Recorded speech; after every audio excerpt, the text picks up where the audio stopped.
Are y'all ready? Points blank experience. TNT Connect. Bring that heat.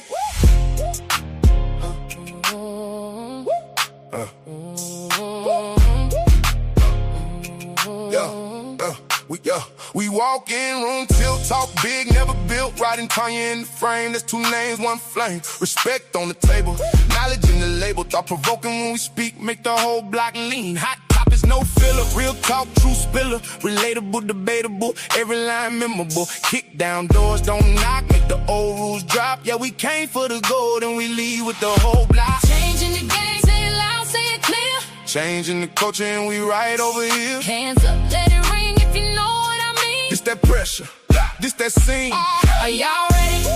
Points blank, let's go. Bring that heat, let it roll. Let it roll, let it roll. Y'all ready? Changing the game. Changing the culture. Points blank. Let's go. Let's go, bring that heat. TNT Connect, locked in, no cheap talk, all win. We the kind they remember long after the show end. Ride got the edge, Tanya got the spark. When we trade those lines, it light up the dark. Hot takes, cool facts, fast laughs, sharp facts. They come for the vibe, then they stay for the impact. Not scared of the comments, we welcome the debate. Every seat got a voice, every word got weight. Changing the game, say it loud, say it clear. Changing the culture and we right over here. Hands up, let it ring if you know what I mean. This that pressure, this that scene. Are y'all ready? Points blank, let's go. Bring that heat, let it roll. Let it roll, let it roll. Are y'all ready? Changing the game. Changing the coach. Points blank. Let's go. Let's go. Bring that heat. No. No disguise, no doubt, we speak from the core. Open that door, then we kick one more. From the block to the ballroom, from the edge to the stage, we don't just take up space. We rewrite the page.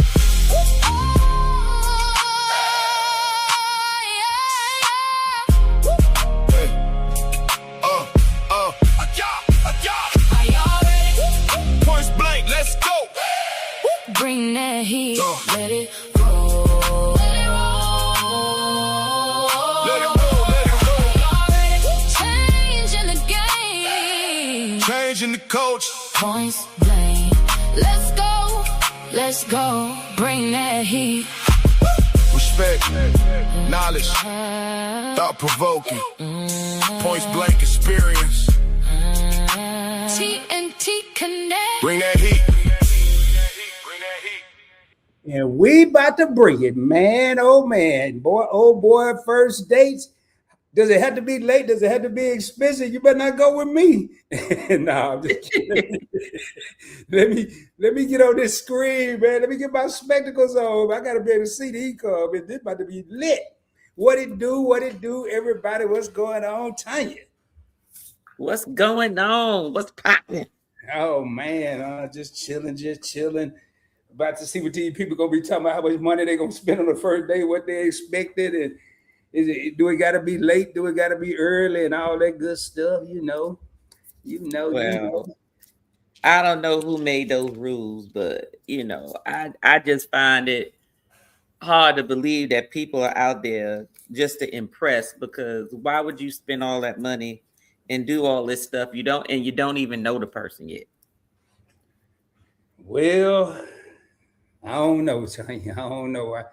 I looked at them. I just, I wanted a level of surprise. So the question you said, I looked at them today about 45 minutes ago. I said, oh, snap. Boy, I got some good answers for these, man. That boy, Tanya a beast to work with. So, hey, welcome everybody to Live and Live Direct. It's your host that sometimes does the most. It's your boy, Roddy. You got the other host, Tanya T from TNT Connect, also event yours. So, man, and please do me a favor. Last time I checked, last night, Tanya needed about 78 subscribers to hit 1,000 on TNT Connect, her and Timmy. Please, if you haven't subscribed after this show, I guarantee you will. Also, if you haven't subscribed to Points Blank Experience, please hit that subscribe button. If you find yourself laughing or just confused with thought with the stuff we're talking about, hit the subscribe button because we're going to do it again next month. Also, hit that like button, man. Regardless of where you're watching today, hit the like button. Tell a friend about us because we like to have thought-provoking topics that make you think. And tonight we're going to be talking about first dates don't have to be expensive and they don't have to be late, or do they? I don't know. And they don't. But like for instance, speaking of not expensive, I went old school with my drink for tonight. What you go? Martini and Rossi, Asti Spumante.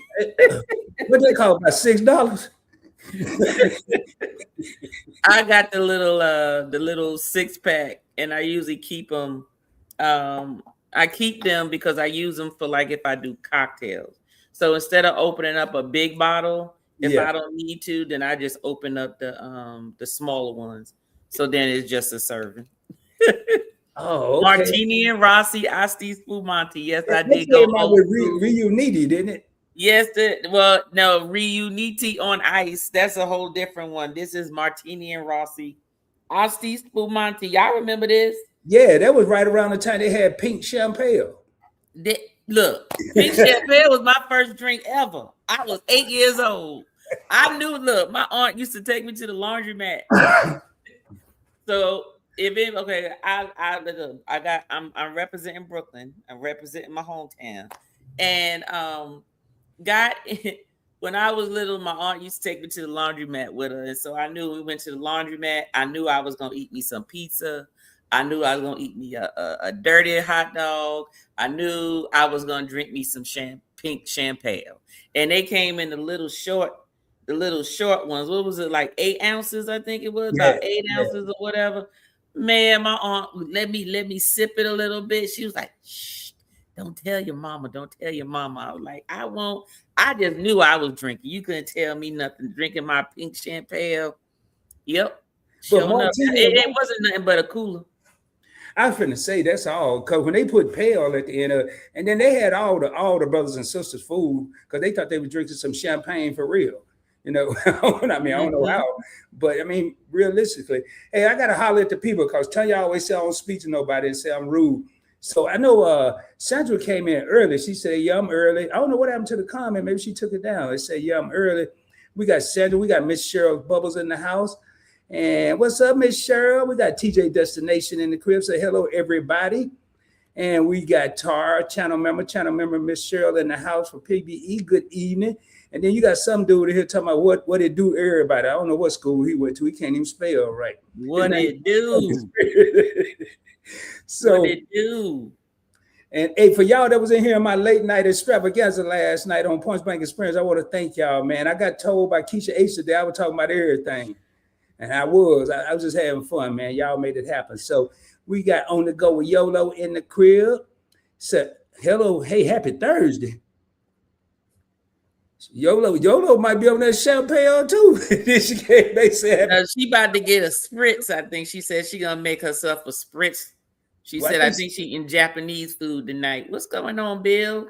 Bill in the house. Oh, I'm going slow. That's what you're saying. I got Sandra. No, I'm just saying, hey. I said hey to the folks in the chat on my end. They just see me, but if they're on your side, I can't type in the chat. Well, I could type on my laptop. Well, there you go. I got you on the screen. Said, "What's up, TJ and YOLO?" You already spoke to everybody. Yeah. What up, Bill? What's going on? Warm Strong Adventures, man. What's going on? And we got Travel Cake Trips in the house. Hello, Rod and T, and all in the chat this evening, all proper-fied up in here. We got Lynn R in Cruising Life as is in the crib. Hey, you picked the right one to catch.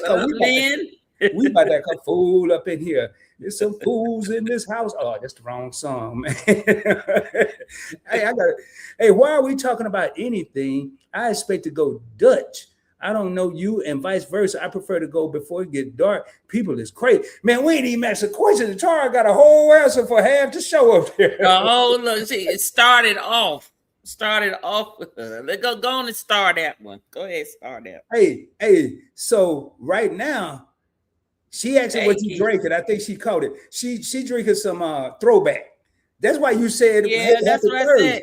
I'm going old school. Okay, I went to Martini and Rossi, Asti Spumante. Hey, that's when you got too much. That's when you got too many beverages in your house. When you got Anybody got some Ostis for Martini and Ross in the house, they got too many drinks.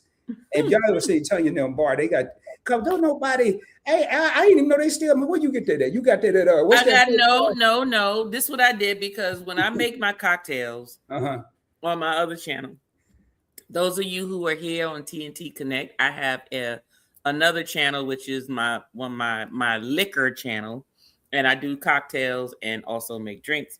And I got tired of opening the big bottle of champagne and like sparkling wine, and I do put the top thing on it, and that's fine. But sometimes I may not always have the space in the refrigerator to sit it up right.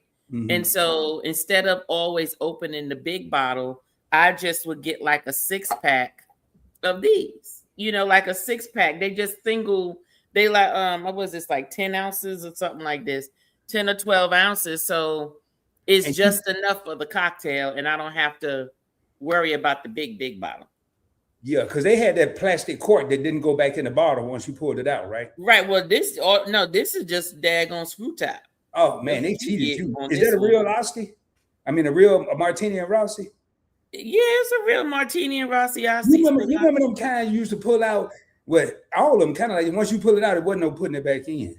Well, that's all champagne bottles. You can't put it back in. Oh, that's why you gotta buy. It's a separate. It's another one you gotta put in. And you put it, you push it down, and then it holds it, and it keeps all the fizz back in. So gotcha. Hey, I never seen Jenny Grace in here. Hey, thank you for being here. $6. I'm rolling, but roll right on over to that subscribe button and hit that. Just smash it. Click it, but click it though. Do whatever you gonna do, click it. And we got Travel Cake True. We got just asking for a friend, Keisha. Channel member on PBE. She got the wrench. She a content creator, all of that. On the go. Now I was wondering how you knew she was gonna drink a spritz, but I see it. And we got Nichols Journey X. Good evening, Miss Tanya, Rod, and Chet. How's Timmy doing? Hope everyone is having a great day. And then Timmy is good. He went to go pick up his truck. Hey, they just subbed from their TV Travel Cake Trips.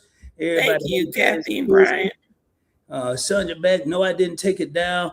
I don't know what stream I'm on. Is it vertical or horizontal? But I am here. Yeah, I would see it on either one. It don't matter. I don't know which one you're on. Oh, you're on vertical. You're on vertical, Sandra. I can't see it. What's up, Rod? Miss Tanya, how you both doing? Oh, okay. I see what you did there. My friend said, man, I might have had me some. Oh, I'm drinking.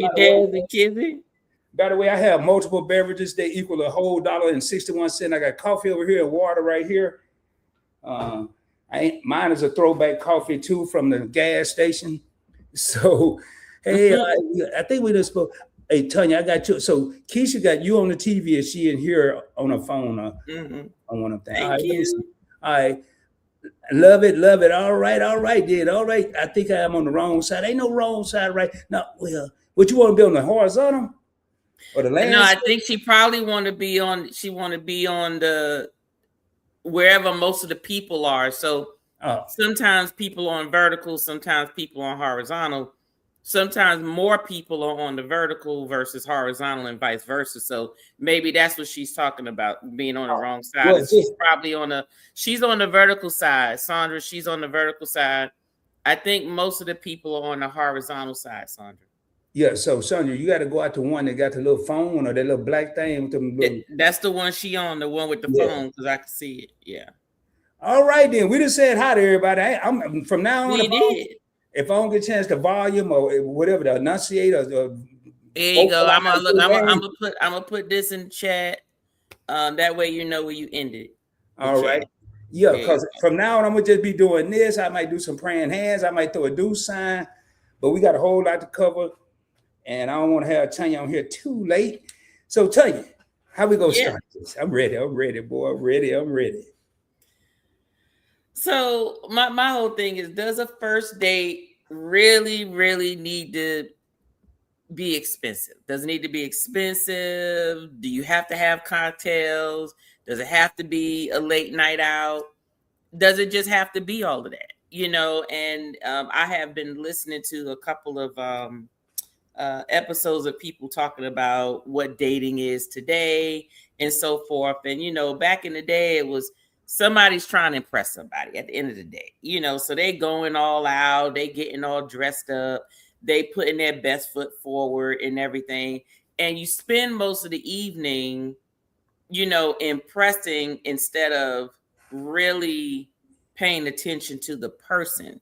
And personally, I don't think it takes all of that to actually have a date. I really don't. I remember, first date, being in New York, your first date, all you need is maybe some money for a couple of hot dogs, a token to get on the train, and you can just take the train to Manhattan and just walk all up and down Broadway and chill and just people watch and all that type of stuff. And there was stuff going on, and you sit down, eat your hot dog, or maybe you sit down, eat some pizza. And because you're comfortable and there's no stress, you get to learn the other person. You actually are paying attention to the person. You're not looking at what they're wearing. You're not looking at, oh, it's a nice restaurant, I need to be looking at the menu. Oh, I need me some cocktails. So now your judgment is foggy, right? So things that probably would trigger you from being said, like when the red flags go up on the first date, you're not seeing the red flags because you inebriated. So I personally don't think that it takes all of that. I mean, it's nice for that to be done. And I put it this way, maybe there are people where that is their downplay of a date. They may say, well, I'm gonna take you here because this is just pocket change to me. It's sort of like rich people that walk around with Chanel flip-flops on, like just bedroom slippers. Like, what you need Chanel bedroom slippers for? Like that's just regular where, most people just buy a pair of daggone fuzzy slippers and call it a day. But I don't think that it takes that much. What's your thought, Rod, on the well, y'all know I'm gonna have an interesting answer. That's just how I do it. But I gotta thank Tar channel member for that $4.99 super chat. One more super time. Chat For the people in the back.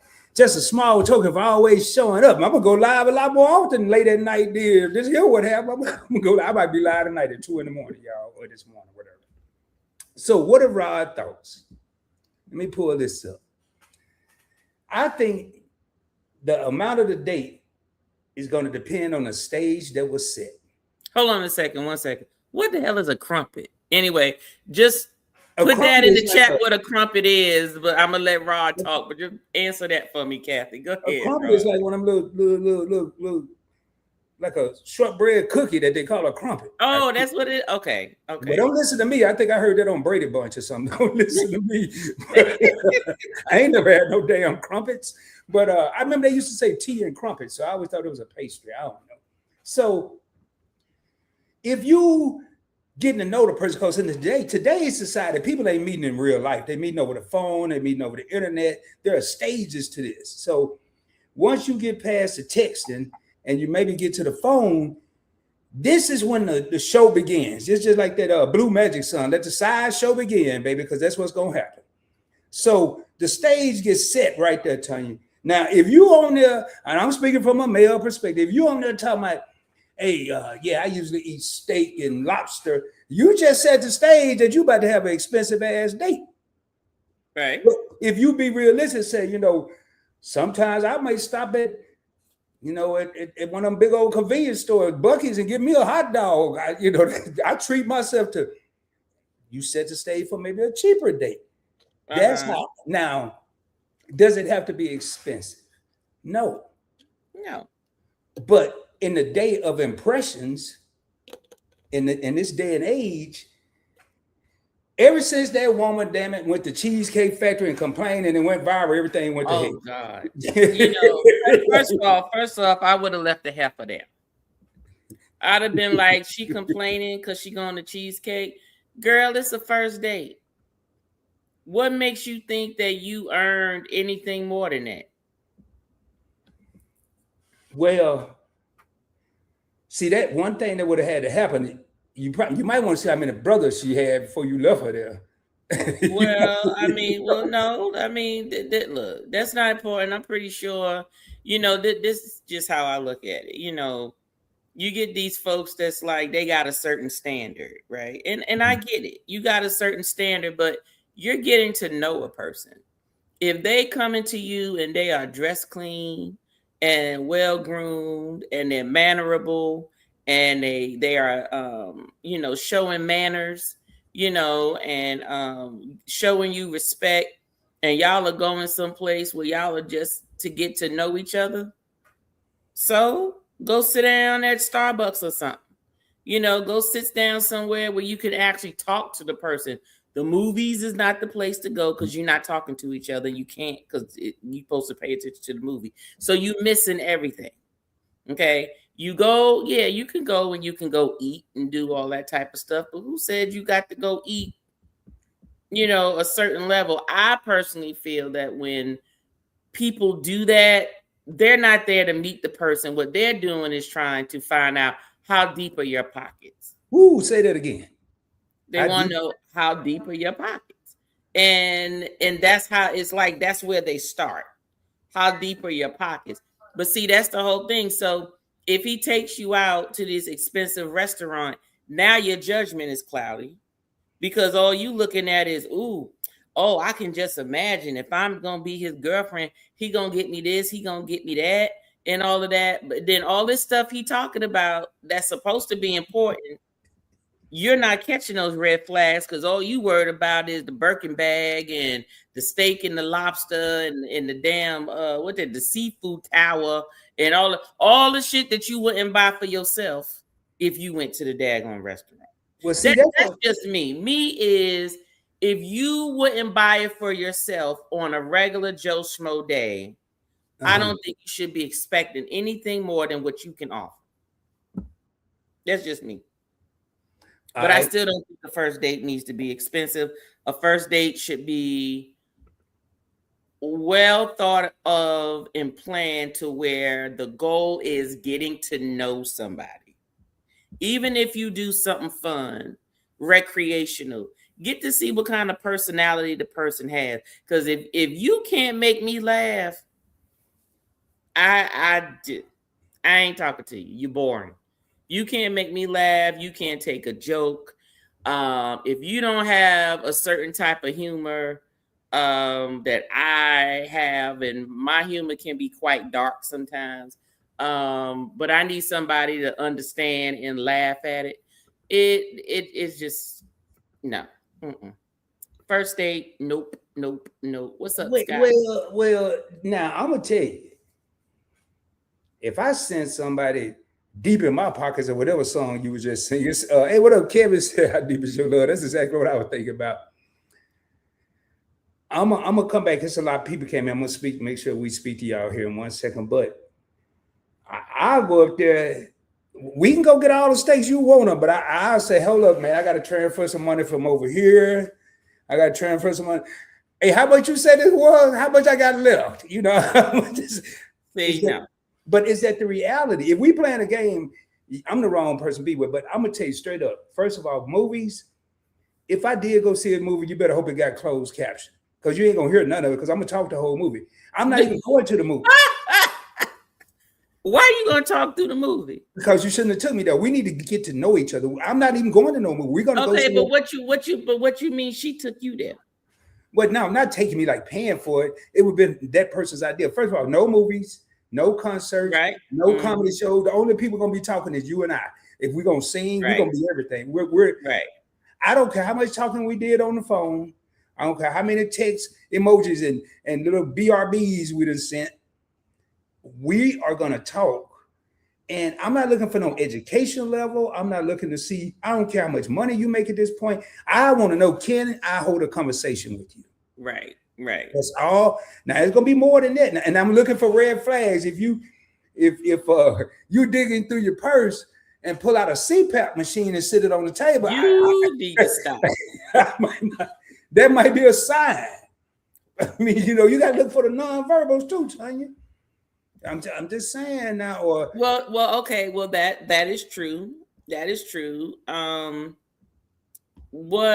Okay, so my thing is what now. I know some people in the chat put some answers to that. Rob, pull some of those up. Yeah, that's what I'm about to do. Okay, so Sandra said you talking about a real date with all them dirty hot dogs and stuff you were talking about, and Yep. whatever you was talking about.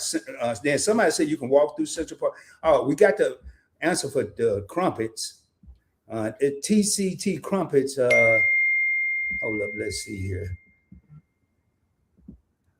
Man, that's I don't even know if he in here. That's YLC texting me. First date these days need to be where there are a lot of people in public during daylight and a short experience. What if we like each other though? Might be a longer experience. Right. Crumpet, since we were all being proper, laugh. hey, y'all know I was just messing with y'all, man. Nope, I agree. All right, now, so here it is, Tanya. It's a British griddle cake, aka a small silver dollar pancake. Oh, really? So it's a pancake. Okay. I don't need no damn crumpets. Get me a muffin. We can meet in the daytime for ice cream or yogurt. From there, you pick up the vibe and see if you can connect. What is she lactose intolerant, TJ? That's what the yogurt is for. Oh, is it? Well, I don't know. I don't eat that. Because you know, frozen yogurt is not milk. Or not, okay. I mean, you know, it's not. Yeah.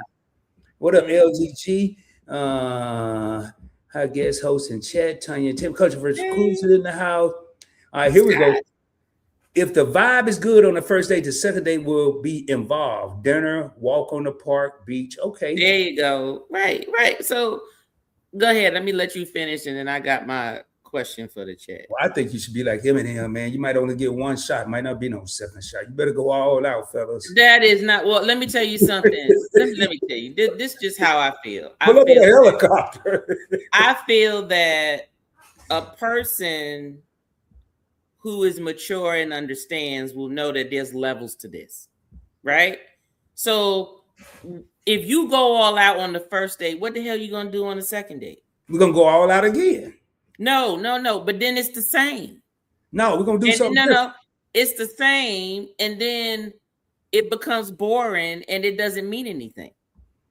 That's why we're gonna mix it up. We're gonna do something off the chain, then we're gonna do something not so off the chain. Yeah, but I personally don't think it needs to start off the chain. It don't. I'm not saying that, but I'm saying, okay, what I'm saying that should or shouldn't happen, what's really happening, man, you got to come correct these days, tell you. I ain't saying with everybody. No. Let me tell you something. Well, maybe in Dallas you do. Let them. Well, I put you this way: you get some people that say people are expecting that because they can get it, right? And yes, anybody can get it, but who do you want it from? You know, it's just like a woman saying, "Oh, I could get a man." Yeah, but is the ones that you getting, is that the ones you want? Are those the ones that you really want to get? No, you want the quality one. So I think really a lot of that, if it's me, I'm being serious now. What's this? All that what you got and what you should have, what kind of watch and shoes and all that. Matter of fact, we can meet in some sweats and sneakers. Let me just strip it down and see. Let's be real. Let's be the real two people we are. Mm-hmm. And the conversation, it shouldn't even be awkward, Tanya, because we've spoken on the phone. Yeah, there may be some nerves in person, but I think that's part of the problem. People put all the emphasis on the supporting cast, where we eating at, where we driving, where we going after, or we going to take a horse and carriage. But the nucleus, the main part of this, which is conversation, getting to know each other, ain't nobody thinking about that part. Right. Now, I'm going to say this, though. Uh-huh. When it comes to dressing, mm-hmm. being well-groomed is very important to me. So you can wear a sweatsuit, tracksuit, sweatpants, t-shirt, whatever, but they better not have no lint on them. I don't want to see no holes. I don't give a damn if they are some damn Jeezy, young Jeezy, whatever the hell, what's his name's, Kanye stuff is with the holes and stuff and looking like homeless people. I just need them to be presentable, be clean, no lint balls, no rips and holes. Make sure you got a haircut, fresh groomed, your breath is fresh, your teeth is damn brushed, and you ain't ashy. Yeah, You you know, can't. and your sneakers ain't flipped like this at the Now, tip. just because I said you're gonna go super casual, that don't mean you go in there like these day and age. They got sweatpants that can't even athletic pants is what they call them. They can't even accumulate lint because they're like a smooth material. I'm wearing some now. If I get lint on these, boy, something wrong. But you're right. Right. Don't dress so far down where you can't even be impressive because of all the distractions of what's unimpressive. Yes, Lord. Yes, yes, Lord. Because No matter I'm what gonna you look. saying. I do that to everybody. Just so everybody know, if I meet you for the first time, please know I've already looked you head to toe. That's just what I do. Not judging, just what I do. And DJ said, I be tricking. Nah, bro. You got me way mixed up. Yeah, but do you? So Kathy said something about that lady who brought her kids on the date. I don't see a problem with bringing your kids on a date as long as it was agreed to bring your kids on a date. Because this is how I look at it. This is me and you first date. Who said I might be around? What if I don't like you? Yeah. What if I don't like you, but you already introduced me to your kid? Your kids don't need to see every man you date. And if you got your kids picking your men, you already started wrong in the first place. First, you need to pick them and then see if your children get along, if that's the route you taking. But to bring kids on the date and the guy don't even know. Now, it's a different story. If the plan was for them to go just one-on-one, some happened with the babysitter or whatever, he was already gone. She couldn't get in contact with him, and she shows up and she got the kids and she's like, I'm sorry, babysitter was whatever. And he goes, okay, no problem. Now, I'm going to say this. You brought your kids to the date. Mm-hmm. That is not that man's responsibility to pay for your kids on a date. It would be nice, right? He would get some brownie points, but it should not be expected. And that's the part that I don't like with some women, where there's almost like an expectation that if I bring my kids, if I bring my friend or whatever, you buying everything. Well, the agreement was to date with you, not date everything else. So we ain't even get to that part yet where I'm doing stuff for your kids. And it should not be expected on the first date. And I don't care what anybody say, well, if he was a man, he would do it anyway. Bullshit. No, he don't. He don't have to do nothing, and he shouldn't be judged accordingly. We need to have some kind of way where a babysitter is arranged. I mean, it's kind of, I would look at kids, whether they're my kids, the ladies' kids, whoever kids, as a part of a distraction, because you're going to be, I mean, especially little kids. I want to go back and address this real quick, Tanya. Now, I'm gonna pull this up, right? You sound desperate, go all out. First of all, when I go on a date, we're gonna compromise, but I don't base my dates on pocket finances. If I'm feeling a steak, I'm going to get a steak. If I'm feeling it ain't gonna be no, I don't even eat McDonald's on a regular day. Now, I'm gonna pull up this next one. LGG said, back in the day, if a man spent dollars, first of all, I'm not gonna spend nothing on the first date that I can't spend on the second, third, and subsequent dates. There you go. If I take you here on the first date, I could take you there on the 22nd date. Right, because look, I'm not gonna be coming out during tax season. But I don't lead with money. I don't lead with how much I got and this, that, and the third. But anything, if I really like you, anything I do that first date, I'm gonna be able to do any other date. I'm not, if that's $20 per date or $20 per person a date, that's what I'll do. If it's $400, that's what I'm gonna do. So, but if a man, this is good one here. Back in my day, if a man out dollars, you know he expect pute, so let me buy him a coffee. Let me see who you are first. But I'm gonna say something about that. My mama told me a long time ago, if you can get something on the first day, how many other people got something on the first day? I don't even want nothing on the first date.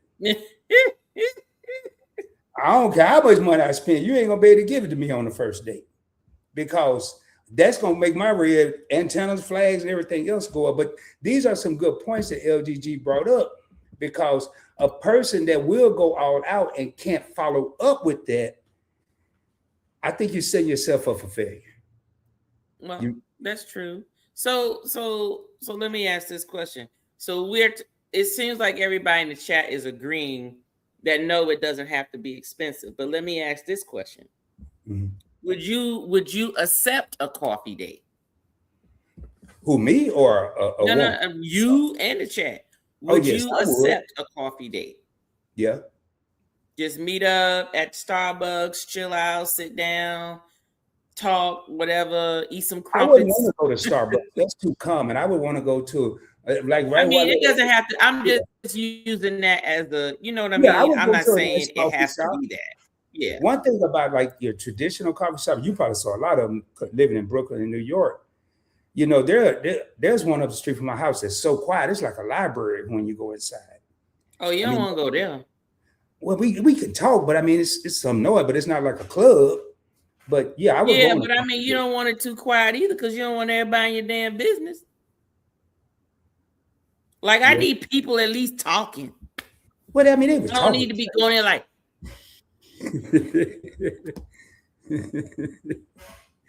So I think you should. Let me see what these people said about the coffee date. And Easter bonnet. You know what? Look, y'all keep bringing up bonnets. Y'all know how I feel about bonnets. Please stop. Please stop. They might. Oh yeah, they do know. There is no excuse. And if somebody come out with one, especially on a date, that's a problem. I like this with Travel Cake Trip. If you have to bring your kids, do a picnic, make some sandwiches, and let him know you're going to introduce him to your kids. Correct, but by that time, it should not be a first date. Hey, this is a good point. LGG is bringing up a good point. She said, I'm really out of touch with this dating stuff. And that's a question I have. A lot of people in here may be married. They still go on dates, but they've known their spouse for years. How has the dating game changed since the last time? And they still get it wrong. Yeah. It's so outlandish. It's I can't even come up with words. Tell you, it's. I would say this. I guarantee you, there are a lot of. I'm gonna speak from a male perspective. Guys out there that are spending money that they don't have trying to go on a first date, and it's probably a lot of women out there that know, but since they crazy enough to act like they got it, they just going right along with it. And I don't blame them. I would too. You got married folks spending money that they ain't got to go on dates. Yeah. But you know, I was thinking though, that's a question though I want to ask real quick and get everybody thinking. We're talking about these expensive dates. What is considered expensive to everybody? Well, that goes back to what I said. It all depends on, I guess, your socioeconomic status. What is the norm for you, right? So I put it to you this way. You know, I grew up humble beginnings, right? I've been on a date where, like I said, you got a token to get where you going, and you just got enough maybe to get 2 slices of pizza and an Italian icy, and a soda or whatever. And you just walking. You're not spending, a whole bunch of money. That's a $20 date the most. And back then, $20, that's 2 people on the date, you know, where you can go out and eat and have fun and do all this stuff and still get to where you're going from point A to point B. But what about people who grew up knowing nothing but the finer things in life, right? Your humble beginning may be ground beef, but somebody else may have grew up on steak. So if they grew up on steak, they may be like, well, this is basic for me. I'm going to take you to, I'm just going to say Frankie's Steakhouse or whatever. You're going to spend about $300 for 2 people to, eat and drink or whatever. Well, if you get some drinks, it's going to be more than $300. But if that's what your basic is, and that's what your basic is, then you won't think that that's expensive. You know, they might say expensive is I'm gonna fly you out on a jet and we gonna go fly to Paris and go eat dinner and I'll bring you back. Do you see what I'm saying? So, you know, when that comes into play, that's a different story. If that's what the person is used to, and that is, you know, the I'm just getting to know you type thing, then that's just what it is. But the average person is not living like that. Okay, the average person is not living like that. I laugh because my husband, we've been married for 26 years, and I can tell you, we just went out on a date. We have a monthly date that we go out, us and some of our married couple friends. And he got the bill. And now, mind you, all of us knew where we were going. It's been in the group chat for the last 2 months. You ain't click on it. You ain't see what the menu was. You ain't look at the prices. Well, then you ain't said we wasn't going. So I'm good. So we go and he get the bill and he's like, ooh. Hey, Tanya, hold up 1 second. I see some. Hey, Michael, do me a favor. Please be respectful in here. If Tanya has a moderator on her side, this Michael person, can we just handle that, please? I'm sorry, Tanya. I mean, it's obviously we're having an adult conversation. I've seen 2 comments that I do not like, and this is they must be on vertical. Yeah, I don't know that. Well, I can't take care of it. Sorry about that. I mean, I bit my tongue the first time, but this is just outrageously disrespectful. I don't know why you pay attention to them. Well, because it was super disrespectful. It was. I mean, I normally wouldn't, but that was. You look at them. But anyway, sorry about that. Keep now going. You know you can right click on him and be done through StreamYard. I'm in StreamYard. It wouldn't let me because it's on your side. Oh, it's on my side. Yeah, okay, if it was mine. Yeah, that's what I was saying. Yeah. I'm sorry. Sorry about that, y'all. We're just trying to handle this. While Tanya's looking at that, I like what LGG said because I know I don't not Panera, but what's that? Jason Deli got a good chicken pot pie soup that's like $7.89. I don't want no goddamn Jason Deli. Well, see, that's what the problem is. You would go get some coffee. No, I'll take Firehouse Sub, but I don't want no Jason Deli. See what I'm saying? Okay.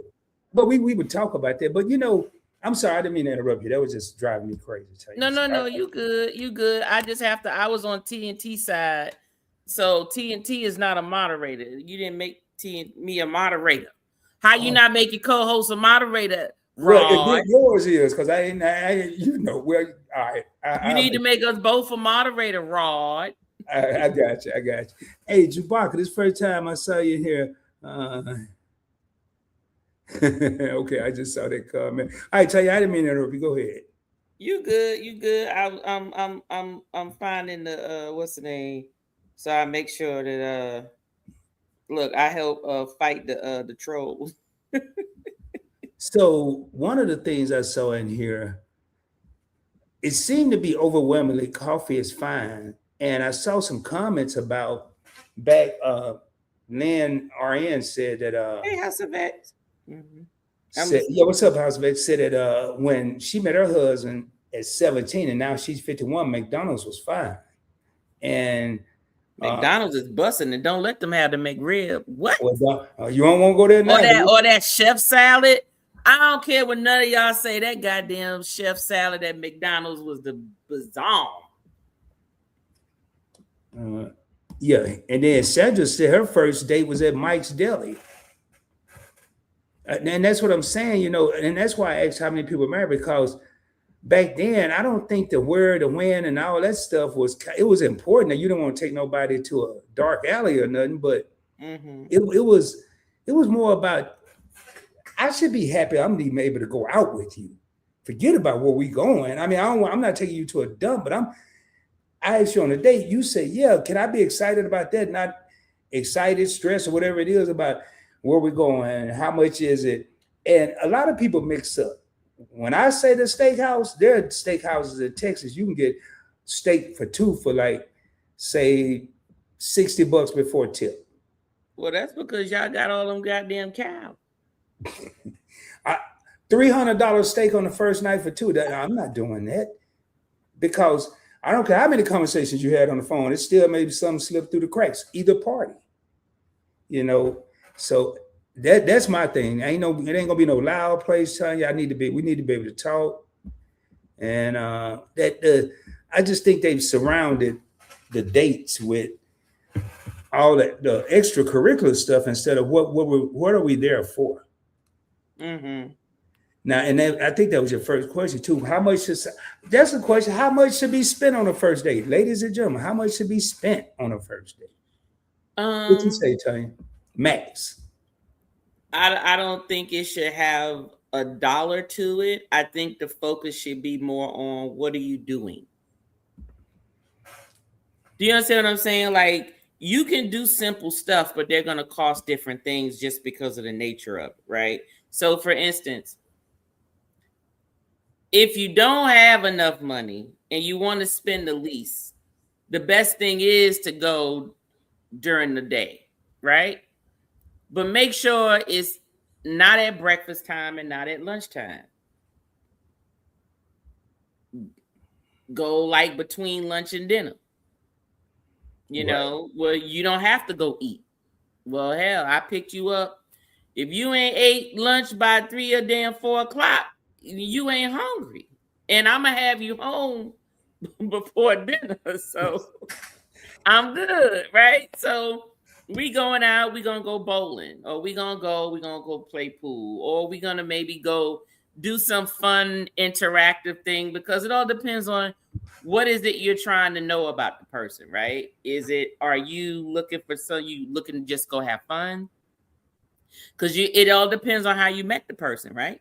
Mm-hmm. So if you go to the gym and they go to the gym and y'all met at the gym, maybe y'all might do a date, like take some type of fitness, recreation activity or something, that's like a challenge, or whatever, if that's what the two of y'all are into.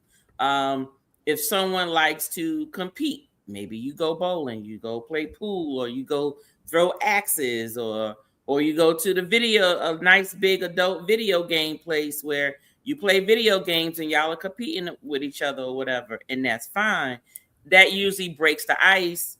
It normally gets people calm and people are more apt to talk. If people are nervous and stuff, you ain't gonna get nothing out of them. They're gonna skate around questions. They're gonna be scared to say anything. But you get somebody comfortable and laughing and feeling, like everything is good, you'll get a lot more information. You get to know them better. That's my opinion. So I don't think that there's a limit, but I don't, like I said, because everybody's pockets are different. I just think that it should not be something where the amount that was paid would even be thought about, right? Because you can go to arcade, hell, and spend $100 goddamn dollars, right? But you wouldn't look at the arcade as an expensive date, right? But if you add the damn dollars up, them damn quarters and coins and whatever is required to get that little card so you can play all them games, you don't spend $100. Tanya, I think that's, to me, the path of least resistance is the restaurant. Anyway, I like what you were just saying, and I'm seeing right here, man, LGG got a, but it comment so funny. First I'm gonna say Charles said $150 is the minimum. I'm a compassionate person. I don't believe in being greedy and going out with a guy to just dig his pocket out. I don't like that mentality. And then TJ said we're not going to Maestro Steakhouse on the first date. And that's why I put that out there. You can go to a nice restaurant and spend sub $75 and have a nice meal. You could get 50.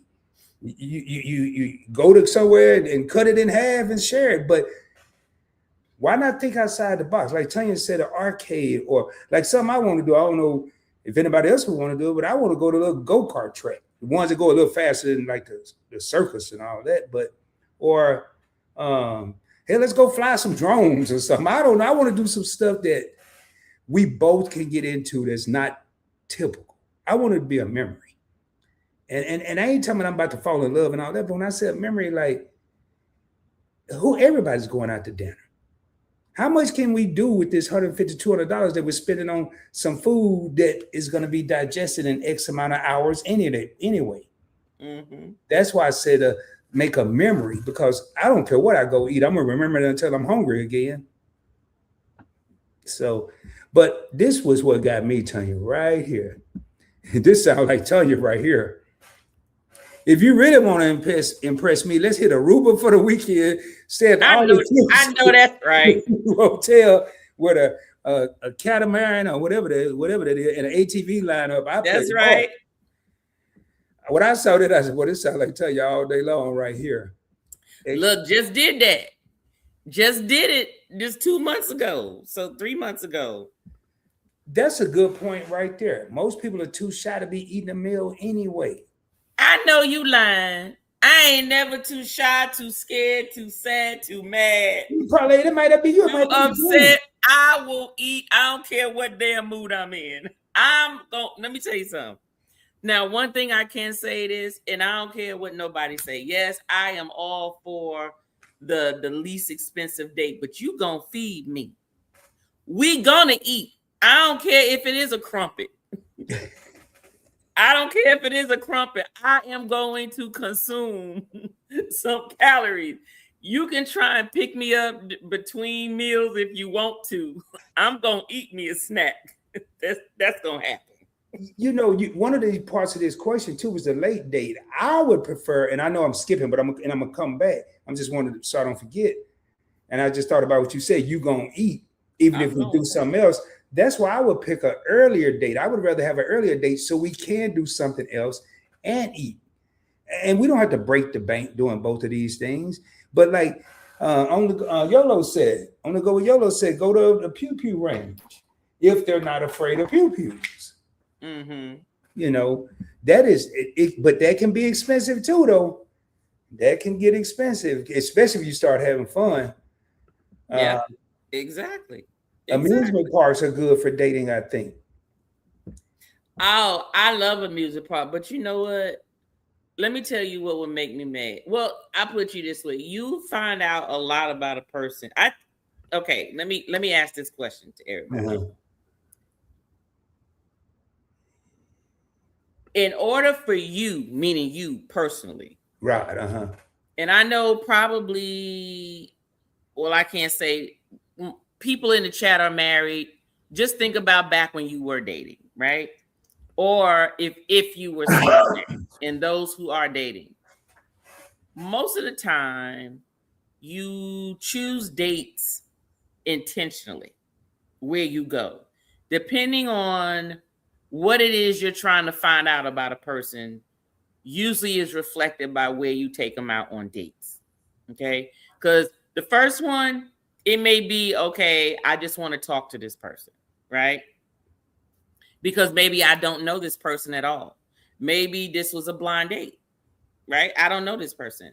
So chances are it will probably be a meal where you can sit and chit chat across the way, right? Mm-hmm. But if you know the person, meaning y'all haven't went out, but you know of the person, then the date may be a little different. Like, oh, we're going to go to amusement park. You know, let me see if this person can handle roller coasters because I like roller coasters, you know, or, hey, I like to go to the gym. Let me see if this person can, you know, got some physical activity about themselves or whatever. Or let's go and do something where we interact together to maybe learn about each other's personality. Maybe it's playing some form of a game or something. Or playing Scrabble or whatever. Let me see if this person can play chess. You know, how does their mind think, or that type of thing. So I think that dates are usually should be catered based on what it is you're trying to learn about the person. Mm-hmm. Do you not agree? I agree. I agree. I'm hoping. I'm not gonna know everything. I don't care how many texts and phone calls. What I try to do is let's compromise. Let's do something we're both gonna enjoy. Right. Like I see what Lynn say. Like Lynn said, a basketball game is perfect. Like me, say football season come up, I'm not going to take a person to a football game just because I want to go. It could be fun, but maybe not for them. So yeah, if they got food, I would go anyway. You know what though, like even in addition to what you said with something that I want to know about a person, what if I can go on a date and do something I haven't done and learn something that I don't know? Say like a museum, Right. and maybe it's something that I'm not too knowledgeable on, and there's a conversation right there. I'm asking sensible questions. She has the answers because that's her cup of tea. And now we have it can't be, hey, all about the dinosaur bones the whole date and all right, that. Right. But at least I have, if I was that person that couldn't hold a conversation or nervous to eat, I would have a starting point. So yeah, I like what you said. I agree with that, Tanya. Yeah, because don't forget the date, everyone is trying to find out about the other person. Right? Mm-hmm. Right. So, you bring people in and you put people in situations to get an idea of how they react or how they move or what they do. But Sandra said that, even though people may not be shy, some people truly are basically actually too shy to eat on the first date. I personally don't know nobody that's too shy to eat on the first date, or maybe it's just that most of the people I know like to eat. I think if you get mesmerized and don't think about where you're going, like I personally wouldn't want to go anywhere messy, like barbecue. What you mean? Like ribs and stuff? I mean, I will, but why? Because it's gonna be messy. It could make the other person nervous. Or I'm just saying, spaghetti. You could eat something else. Well, I put you this way. You might get a person that wants to find out, do you have table manners? Like, do you know how to eat messy food properly? Well, what about when you said table manners? I got to know the knife and the fork, which side and all that. Well, no, I'm saying just table manners, meaning, you can eat stuff that's normally eaten with your hands with a knife and fork. All right, what if you go to it's not fun. Hold up. But you can do it. You go to a soul food restaurant. Yeah. And get some oxtails. You got a fork. You got a fork. I said it won't be fun, but you can still eat it. But this is a perfect example of. But that's a fake first date because I ain't gonna eat it with no knife and fork going forward. Well, but guess what? That is something that is a test sometimes too. A test of what?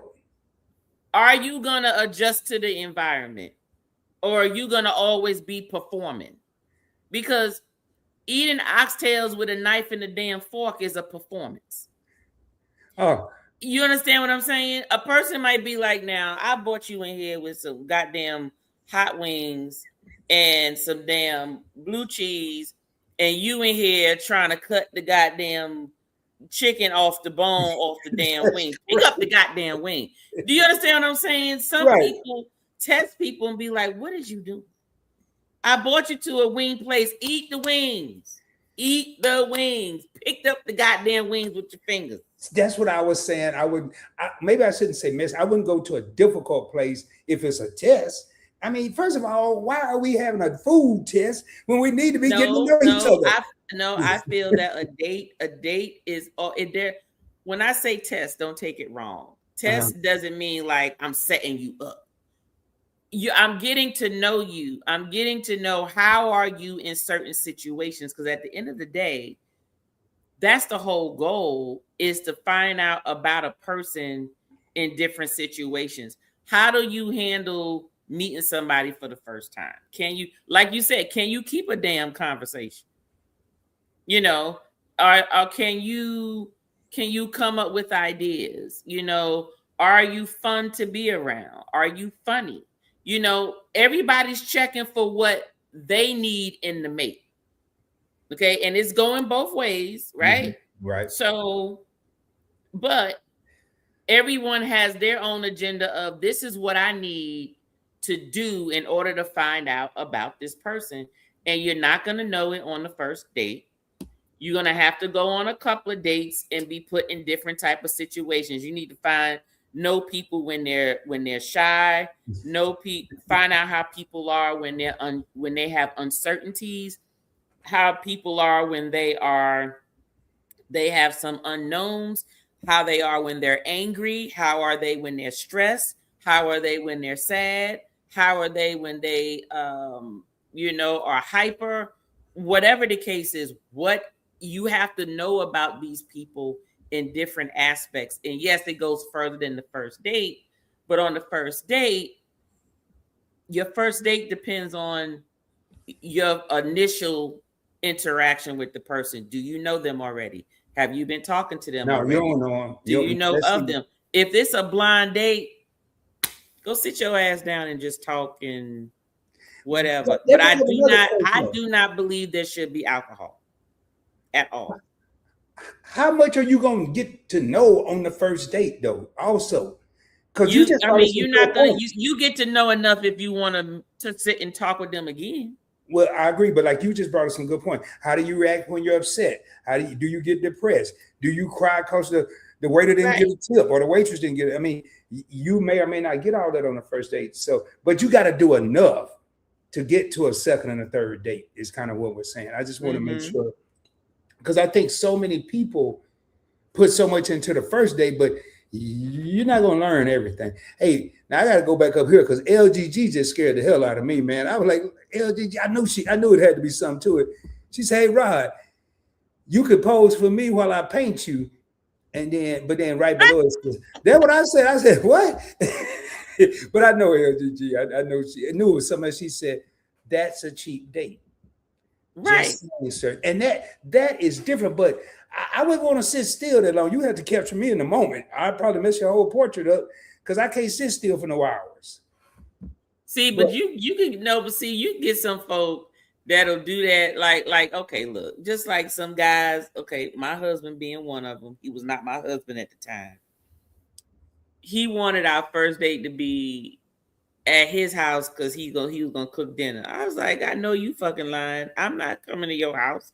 I don't know you like that for you to be cooking for me. We going somewhere, or you can cook the food and we could go eat it someplace else. Question: was there ever a point, and I think so, but was there ever a point in our lifetime where the man would and could, and wouldn't be no issue because it would be safe, invite a woman over and cook dinner for him? Didn't that used to be a thing like in the 70s or the 80s or something? I don't know about all of that. Because we ain't had that many restaurants in Arkansas. Well, yeah, not that I remember. I know I wouldn't do that today. I as a man wouldn't even say, hey, come to my house for dinner on the first date. But folks don't even shouldn't be knowing where you live anyway. Oh, that's another question. Since you talked about folk coming to your house, do you let your date pick you up from your place of residence or not on the first date? I wouldn't want to, because if something happened, I ain't gonna be no suspect. I don't know where you live. Facts, I'm being serious. It sounds facetious, but I am being serious. I think a respectable man or a woman, whoever doing the picking up in this modern age, but a gentleman should meet a woman close to her house. Don't make her drive halfway across the county and all that, but close in an undisclosed location where it's neutral.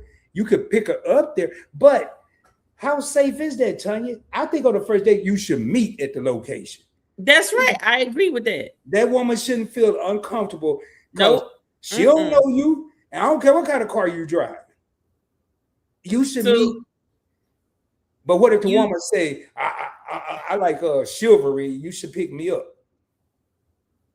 Okay, well then look, if you crazy enough for the man to know where the hell you live, hey, like I said, every different strokes for different folks. But let me talk to you about the being safe part about the date. So one of my colleagues, we were talking, like this was during lunch, during one of our retreats, and they were talking about how we get on this subject. I have no idea, about women going out on dates and stuff.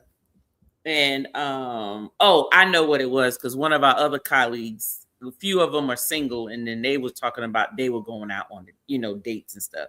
And that's how it came up. And he stated that he was in a restaurant one time, and there was a lady, the two ladies that sat like at the table behind him, and he couldn't help but hear their conversation. And he said, y'all women have it bad because y'all be bringing friends and stuff when y'all go out on dates, like as a backup. And I said, yeah, because folk be crazy out here and everything. So he said the lady told her friend, look, he's supposed to get here at this time. I want you to sit over there so you can see, so that way you can identify, like if he try to put something in my water, in my drink or something, or if it look like things don't look right, you need to come over here, or you need to get somebody over here. And he was sitting there thinking like, well, damn, if that person that's scared, why they even going, like, meeting them for a date? Like if they really feel that terrified. So he said that he stayed there, even though he finished his food. He felt invested to stay because the friend, he said, looked like she weighed like about $103. So he like, well, what the hell she gonna do if the person do their friend wrong? So he stayed. He stayed to see what happened with the date, because he's a male, he's bigger, and he's like, well, if some pop off, I'll be right here and I can do. I was like, you sat there and waited through that lady day. He's like, they ended up okay. I left after a while once she started laughing and they were fine and blah blah blah. But it is true. You be at a disclosed location where everybody is there. There's the public is there. Everybody sees, and you make sure you let somebody know exactly where you're going. And send a picture of the person you with to somebody too. I've been on dates where people wanted to share their location. I have no problem with that. I ain't got nothing to hide. We at a public restaurant. Matter of fact, I think highly of you that you're even thinking that far ahead. That's letting me know something about that person. I know if we did become serious and she's by herself, she's thinking safety. Right. That's just me, Now, it was something I saw up here. Everybody's saying right here, starting with Keisha, if you don't know him, you shouldn't let him pick you up. Nope. Meet somewhere. Exactly. Everybody's saying that. TJ said meet somewhere for sure. And that's the end of that. Now, I remember, I don't remember when it was, a couple of years ago. And I can't remember who, it don't matter who, but they said it was standard that their friends or family went to knew what restaurant they were going to and would be there planning. Hey. And the restaurant. And I was like, wow. I mean, I didn't think nothing. I didn't think it was bad or crazy, but I was just, one thing that came to my mind, it is sad that we have come to this as a society. Well, because people are crazy.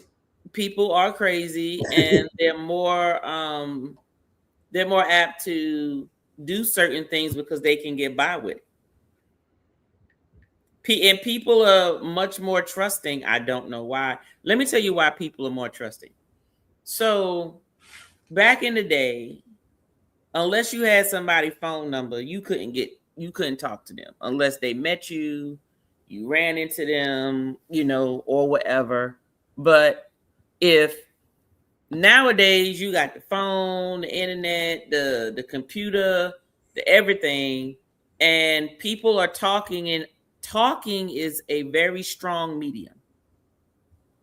Why? Because when you talk to a person, there's conversation. Your psyche, your brain is now registering.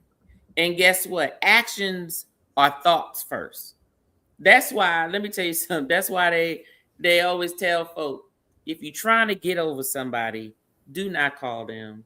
Do not go meet with them or nothing. Because what's going to happen is they're going to get to talking. You're going to get to listening. And then next thing you know, your brain is going to be thinking about it. Even if you don't do anything at that moment, but you're going to go home thinking about it. Next thing you know, now you up under him again. Now you're doing some stuff that you didn't want to do because you've been thinking about it all this time. And most people, if they understand that psyche, that's what they will do. They will make sure, I got to make sure I talk to them all the time. I got to make sure, because as long as I stay talking to them, then I know that I can always have access to them. And sometimes you just got to, just don't do that. You know, you had some. I want to go through some of these questions you got. Go ahead. I can't wait to hear what the people got to say. So, when Tanya sent me these, I have heard of these. I ain't said I've experienced them. I've either heard them or experienced them. I'm gonna be real with y'all. And I've even talked about them on live streams by myself.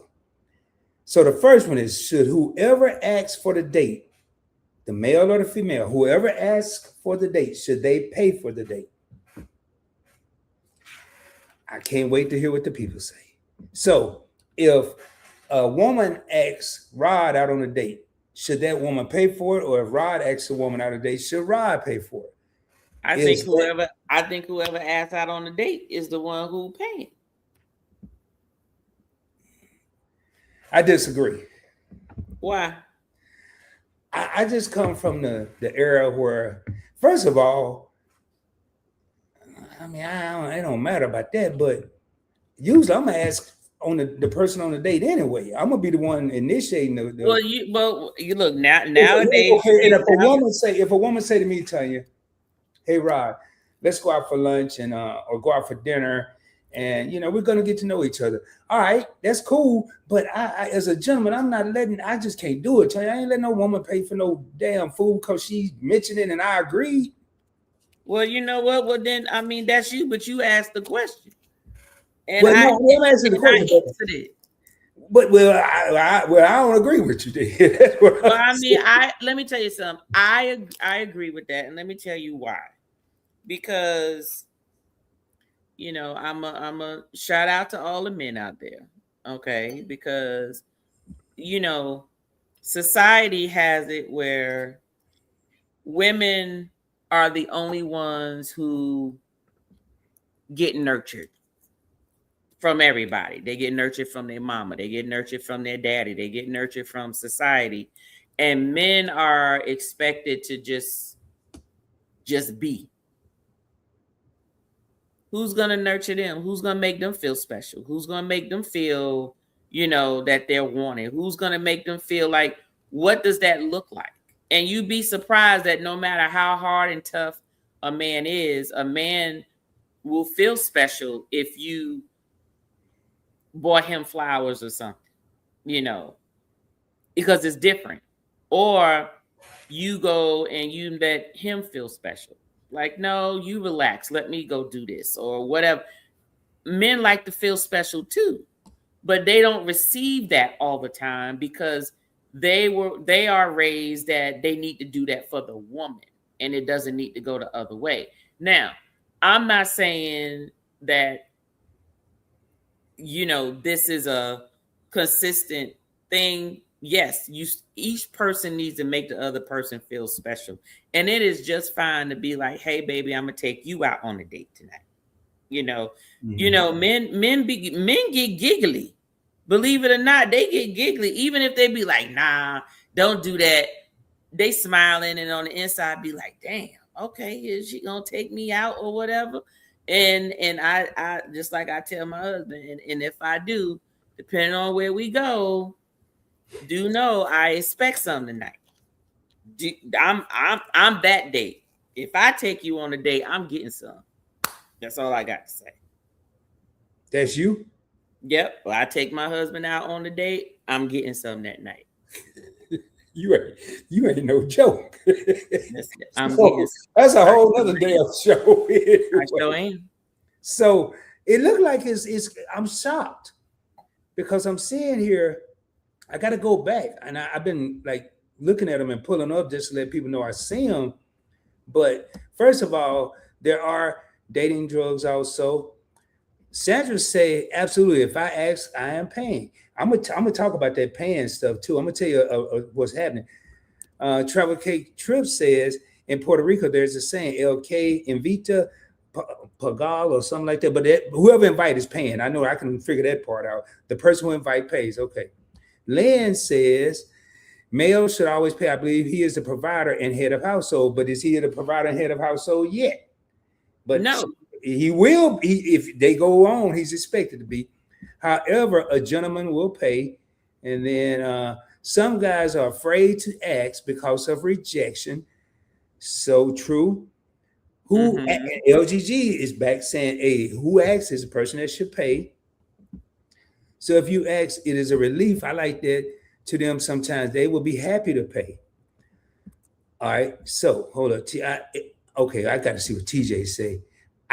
If I didn't pay, does that make me not a gentleman? Ooh, that's a good question. Y'all don't get to fighting down there in the comments now, please. Okay, wait a minute. What you mean if I didn't pay? Because up here, right here, travel cake trips. However, a gentleman will pay. But then TJ saying if he doesn't pay, does it not make him a gentleman? I'm gonna say, and I'm gonna jump in the middle of this boxing match that's about to go down. The uncles and my father that I was raised with, I'm not saying I had a perfect family because I had some uncles that wouldn't pay for it. But the uncles that I gravitated to, all of them aren't here right now, and they would roll over in their grave if they knew I was letting a woman pay for a meal, because that's just not how we did it. And guess what? Go ahead. And that was in the 70s and 80s, obviously. That's fine. But that's just what was instilled in me now. I'm serious, and I live by that today. It's probably one time throughout the year that you can probably treat me to dinner, lunch, whatever you want to call it. And I don't really have, I may agree with it, but I'm not going to like it. But the one day I don't trip is my birthday. And I cringe, but I just leave it alone but I just, that's just me though. But let's see what these people say. It's not about your preference. It is a rule. So what's a rule? Maybe steak, not flour. Hey, you gotta let me know what's up, hey, LGG. Let me know what's a preference, not a rule. If a woman asks a man out, she should expect to pay. He should have the opportunity to feel special. If he opts to pay instead, that's on him. You know what I'm hearing a lot of, Tanya?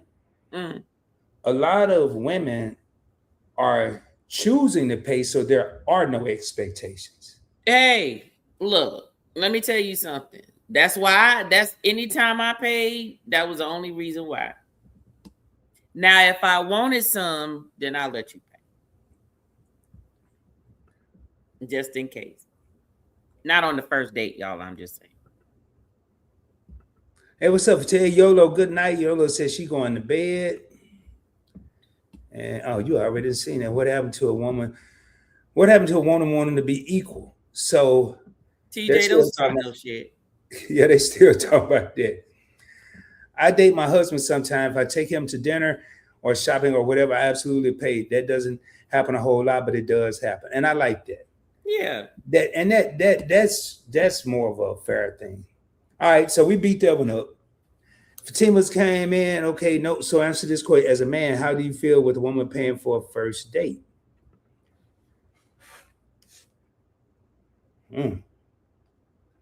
Seem like as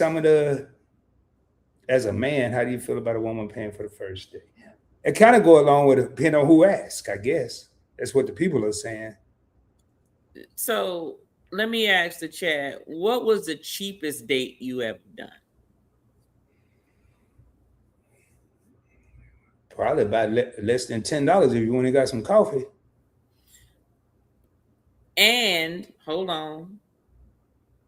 Would you rather have a $20 date with amazing conversation or $200 dinner date with no chemistry? I skipped that one because just going by the comments, I can already say. Let me tell you something. I'm about to answer the odd way, but go ahead.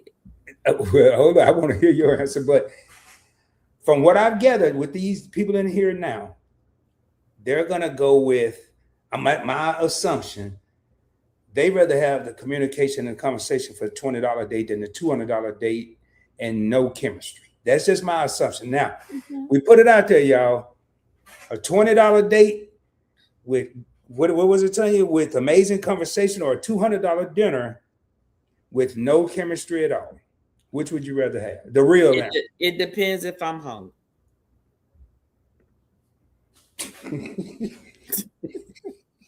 It depends if I'm hungry, and I'm just keeping it real. I'm laughing because that's a good answer. That's a great. If I'm real hungry, I'm gonna take the $200 dinner date with no chemistry. Because if there's no chemistry, I ain't gotta give him none. He ain't give me none. But if I like the person, then the $20 one is just fine.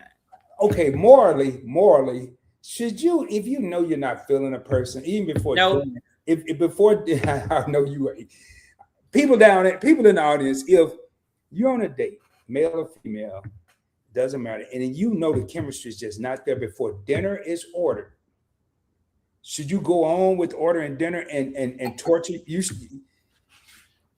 What we gonna be talking about? Nothing. You getting full, right? No, that's when you turn on. That's when you turn on the work person, and you try to figure out what that person like to talk about, so you can eat, and they can do all the talking. Hey, I like the ladies in here. All the ladies in here saying if they ask, they're gonna pay because men. Back what you were saying, men deserve to be pampered too. That's right. That's right. I said last night I learned something new every live stream, and that's something I never thought about, the pampering and the affection and what you were saying. The psychological part of it. The men need to feel special. I just never. Hell, somebody gonna have to make me feel special. Then I'm going to eat. What should I get, Tanya? Since you going, whether I'm hungry or not, what should I have messing with you? So, all right. So, but see, we already came. Man, we kind of said, well, he would go to the drive-in theater, but most people said that they're not. Let me tell y'all something about that drive-in theater. I did not experience a drive-in movie theater until I moved to Georgia. And I moved to Georgia and went out on a date to the drive-in theater. You already know what's going on. He ain't looking at no goddamn movie. Trying to get all on your side, put his arm around, and then you in the car. So you ain't even in the movie theater. So they trying to grope something. It's like, no. Well, drive-in movie theater, When the drive-in was good, it's kind of when it's too much stuff in the way now. Like this. What you mean? The bucket seats and all that. Like my car is 2 separate seats. It ain't one seat. Oh. I mean, I could lean over and all that, but as far as comfortable, it wouldn't be super comfortable for a whole movie. Let me tell you something. Yeah. You ever... Now, go on with that. I know it's something crazy. Let me decide if I'm answering this or not. I already know. Have you ever just sound like this about to be a crazy question? Has anybody ever got some in a Hyundai Excel? That's all I got to say. What about a Ford Escort? Do that count? A Ford Escort that's big. That's bigger than a Hyundai Excel. Let me tell you something. When folks really want to get it, that bucket seat don't mean nothing. They gonna find a way to crawl over that damn armrest. They gonna find a way to fit wherever. So just saying. You're right, though. You're right. Maybe that. Hey, see what you started, Game Master, with this old drive-in movie. I love the drive-in movie. Hey, they say you going for the crab legs. In Memphis, you got 2 movies instead of one at the drive-thru. Yeah. Here you get 3. Well, it's really 2 movies, but they show the first movie twice. So it's 3. So you pay once and you can stay in there for like 3 movies, basically. And if you smart, you know how to get over to the other side to go watch another movie without paying for it. But so I think everybody's saying, I got to go back because they're not. You already know the $20 high swing, the $20 date. So most people say only you, Tanya, worried about if you hungry or not. Hey, I'm keeping it real. Hey, I like that though, because if I don't have somebody and I'm hungry, I'm called whoever paying. So it says, "Heck yeah, dinner is ordered. I'm eating, sir. Let that brother talk." But I'm saying the dinner hasn't been ordered. You just get there. Dude looking like Roscoe from Martin. You know, Roscoe, the little kid. I'll find a conversation starter to get my meal because you're not wasting my outfit. You're not wasting. I done did my hair and everything. Nobody's saying I'm all dolled up, but I put in effort to come here. Oh, we gonna eat. Minimum, we gonna eat. And then I'm gonna find a reason that I got to go.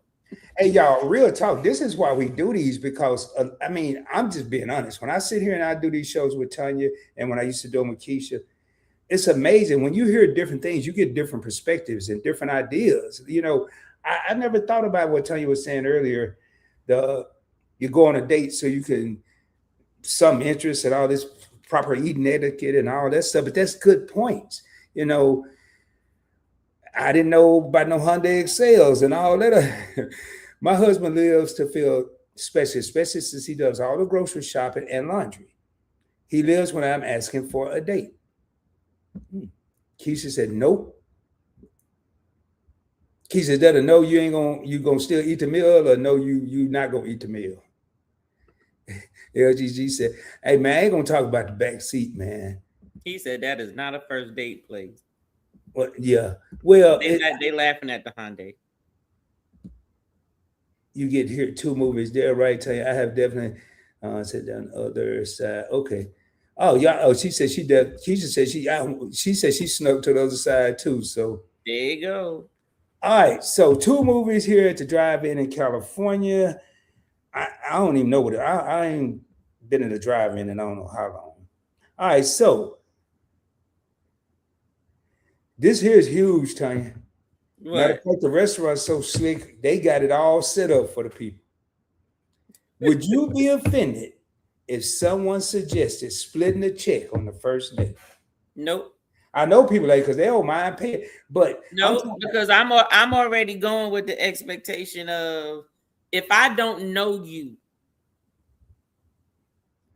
you ain't gonna know him. I'm going Dutch. See, Dutch, that means you gonna pay, he gonna pay. No. If I don't know you and we're meeting for the first time and it's like a blind date, it's a date, you gonna pay and I'm gonna pay for mine. That's what I mean. You gonna pay for your yeah. Okay. Yep. Sure enough. Well, it seems like it'd be some knockout, drag out fights. I mean, you go to restaurants in the DFW, the Dallas Fort Worth area, and they got that. I'm sure it's everywhere. They ain't just here. They bring that little thing out to your table. Now, they even say split the check. And you ain't seen them yet? Well, you said they bring it out to your table. Yeah, it's like a little kiosk or whatever they call them, the thing. Oh, yeah. What about it? It's already set up for people to split the checks. I remember. There you go. They be like, let the table figure it out. Everybody paying for their own, fine. Go on, get the kiosk, pay your part, turn it over to the next person, and let them pay the balance. That's okay, love. Oh, damn. Oh, okay. Keisha just came all out. She said, "No, I have never had any in a car." Okay. I remember I was giving up. What about a truck? I remember I was giving an ultimatum in a car. An ultimatum in the car? What you mean? Tanya, what kind of ultimatum though? Well, Keisha said she never had it in a car. With a woman, I was giving an ultimatum. You got to do all this here, and I was just happened to be in a car. Oh, in other words, she said that if you was gonna, the lady said that was it. I ain't have no crib. This person didn't have no crib. It was the car or nothing. Oh, well, hey, like I said, when people really want it, they find a way. Where there's a will, there's a way. Fatima say you got to learn the person. That is why conversation is important. Everybody don't like the same thing. That's right. With $20 dates, I want to talk and get in his head first. Yep.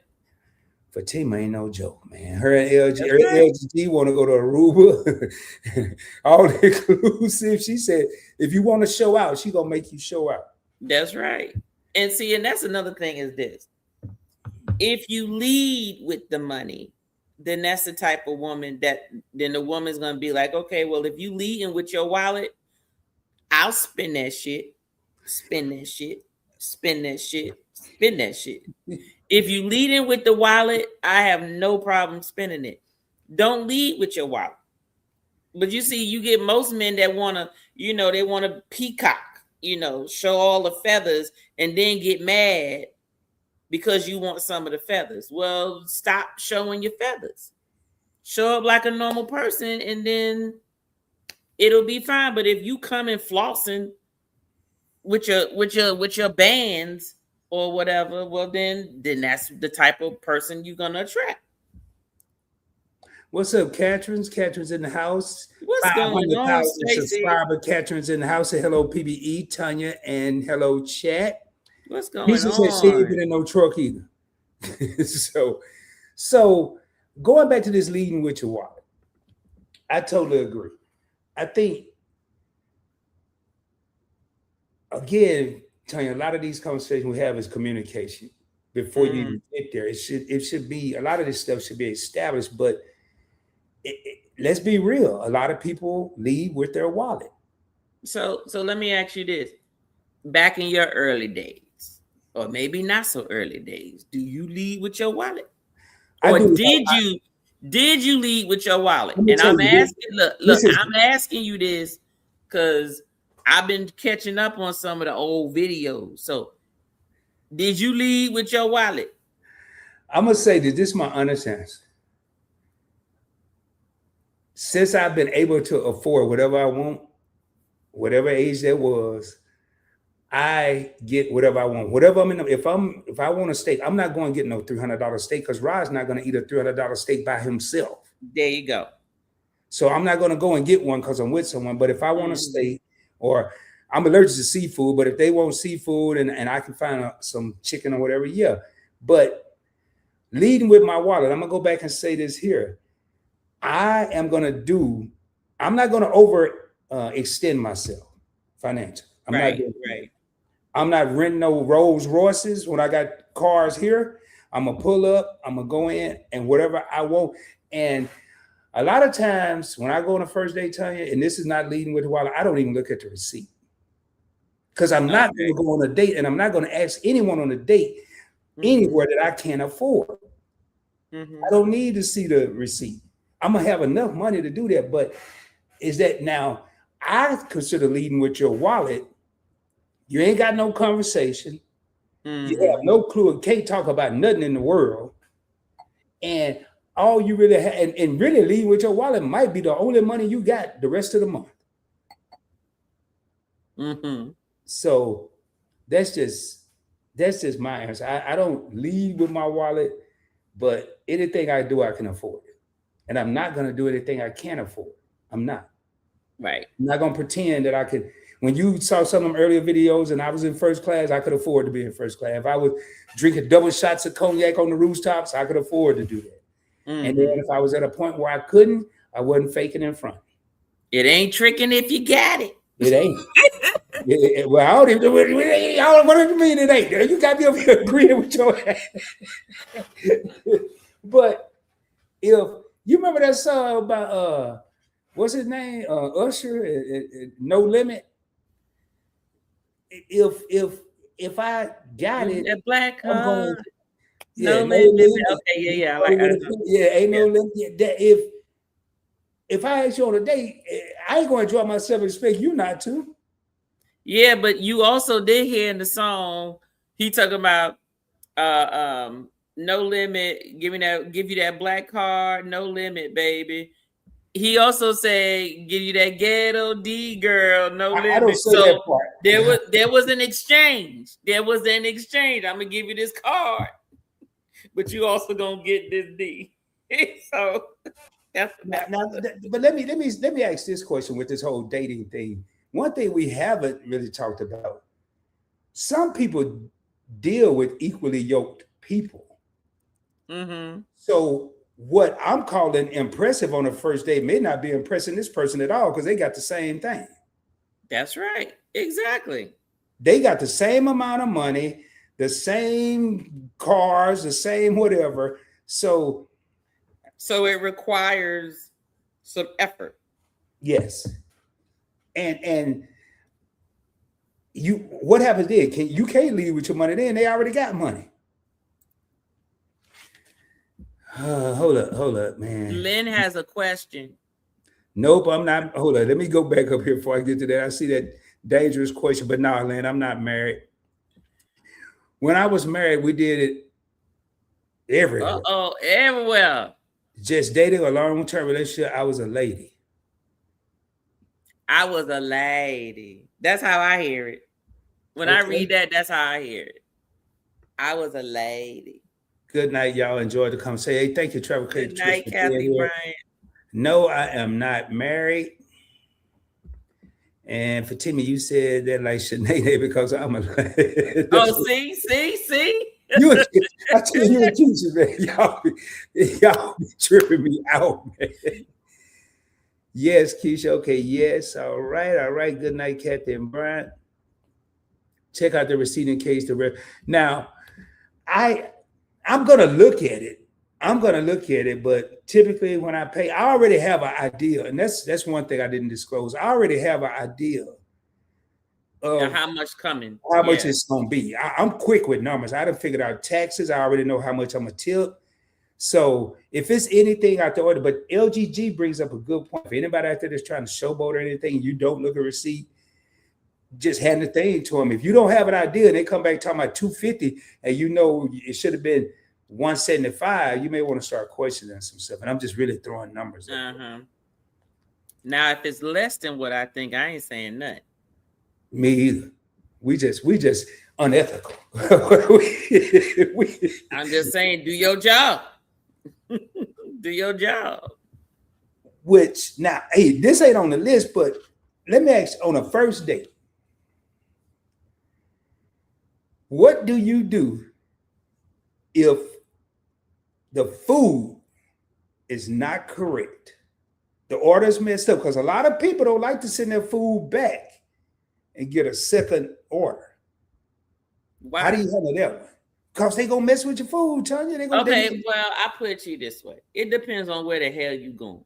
Now, if you going to people are not gonna mess up your food if you don't act like an asshole. Okay. You know, if I order a steak and I ask for it to be medium and it come well done, I am sending it back. But I'm going to say, I'm sorry, I asked for a medium, and is well done. Can you bring me one that's medium? They will gladly take it back and bring it to you. Oh, yeah, they will. But a lot of people, there's a perception that if you do send it back, they're going to do something. You know what, folk? That's folk that don't get out much. And what damn restaurant you going to where the staff in the back they know exactly who bringing food back. The only thing that's going to happen is that maitre d' or whoever's going to bring back food, they don't even know what table is for. They're going to say, hey, this steak is overcooked. I need you to give me a medium one. They're going to go give them a medium one and it's done. The only person that knows who complaining and who asking and all this type of stuff would be the person picking the plate up and bringing it back to you. Hey, see, Lan just said what I was saying. My husband never looks. He is always calculating in his head, but she will look to make sure. And that's what LGG was saying. If my husband is paying and he too lazy to look at the bill. But you know, I'll tell you something else, man. If I do look at it, it's probably because I will look at it sometime, but I sometimes if I'm by myself, this is definite. As soon as I order my food, I want to check. As soon as they bring me my plate, I want to check because I ain't got time to be waiting when I'm ready to go. So I have time. All right, now here we go. Keisha said, I never send the food back. Why? I'd rather get up and leave and go somewhere else. Are y'all serious? Where the hell do y'all be eating at? I'm telling you, Tanya, it depends on where you are in this country. What used to be, and I know you eat out, y'all eat well. But what used to be, I could tell you a place right now. When I lived in San Diego, California, in San Diego County, if I'm not mistaken, I hope TJ's still in here, there was one cheesecake factory and one P.F. Chang's, and it was in Mission Valley, California. that Cheesecake Factory was up there. I mean, it was an hour and a half wait every Friday and Saturday night. Mm-hmm. You can go to Cheesecake Factory now, and the level of service is not what it used to be. And they will miss it. And who they're hiring is not the same caliber of who they used to hire. That type of person that won't do anything like that. But now you got some of these people that they already don't want to be there. Then they overwork, they're underpaid. I'm telling you, Tanya, man. That's why I asked that question. What do you do in that case? Because Keisha gonna want to go somewhere else. Now you're back at square one. Where do we go? You have to come up with a decision. What if it's nothing comparable close by? What you gonna do then? I ain't doing all that. Because this how I look at. This how I look at it. If it's a place if it's people back there that's gonna do that, then chances are the food is gonna be nasty anyway. Which means they probably done dropped some shit back there. They probably done not washed their hands. They probably didn't do none of that. So if that's what they doing, then don't eat there. But I put it this way, I'm not gonna go eat anywhere where I feel that I have to do this. And this tears me up. But it's always the people who are not used to shit. I'm just gonna say that. This is my observation. Not saying this is everybody in the world. My observation. Go to a restaurant. Can I have a glass of hot water? And then they take their fucking silverware and sit it in the hot water. Bitch, what is you doing? What are you doing?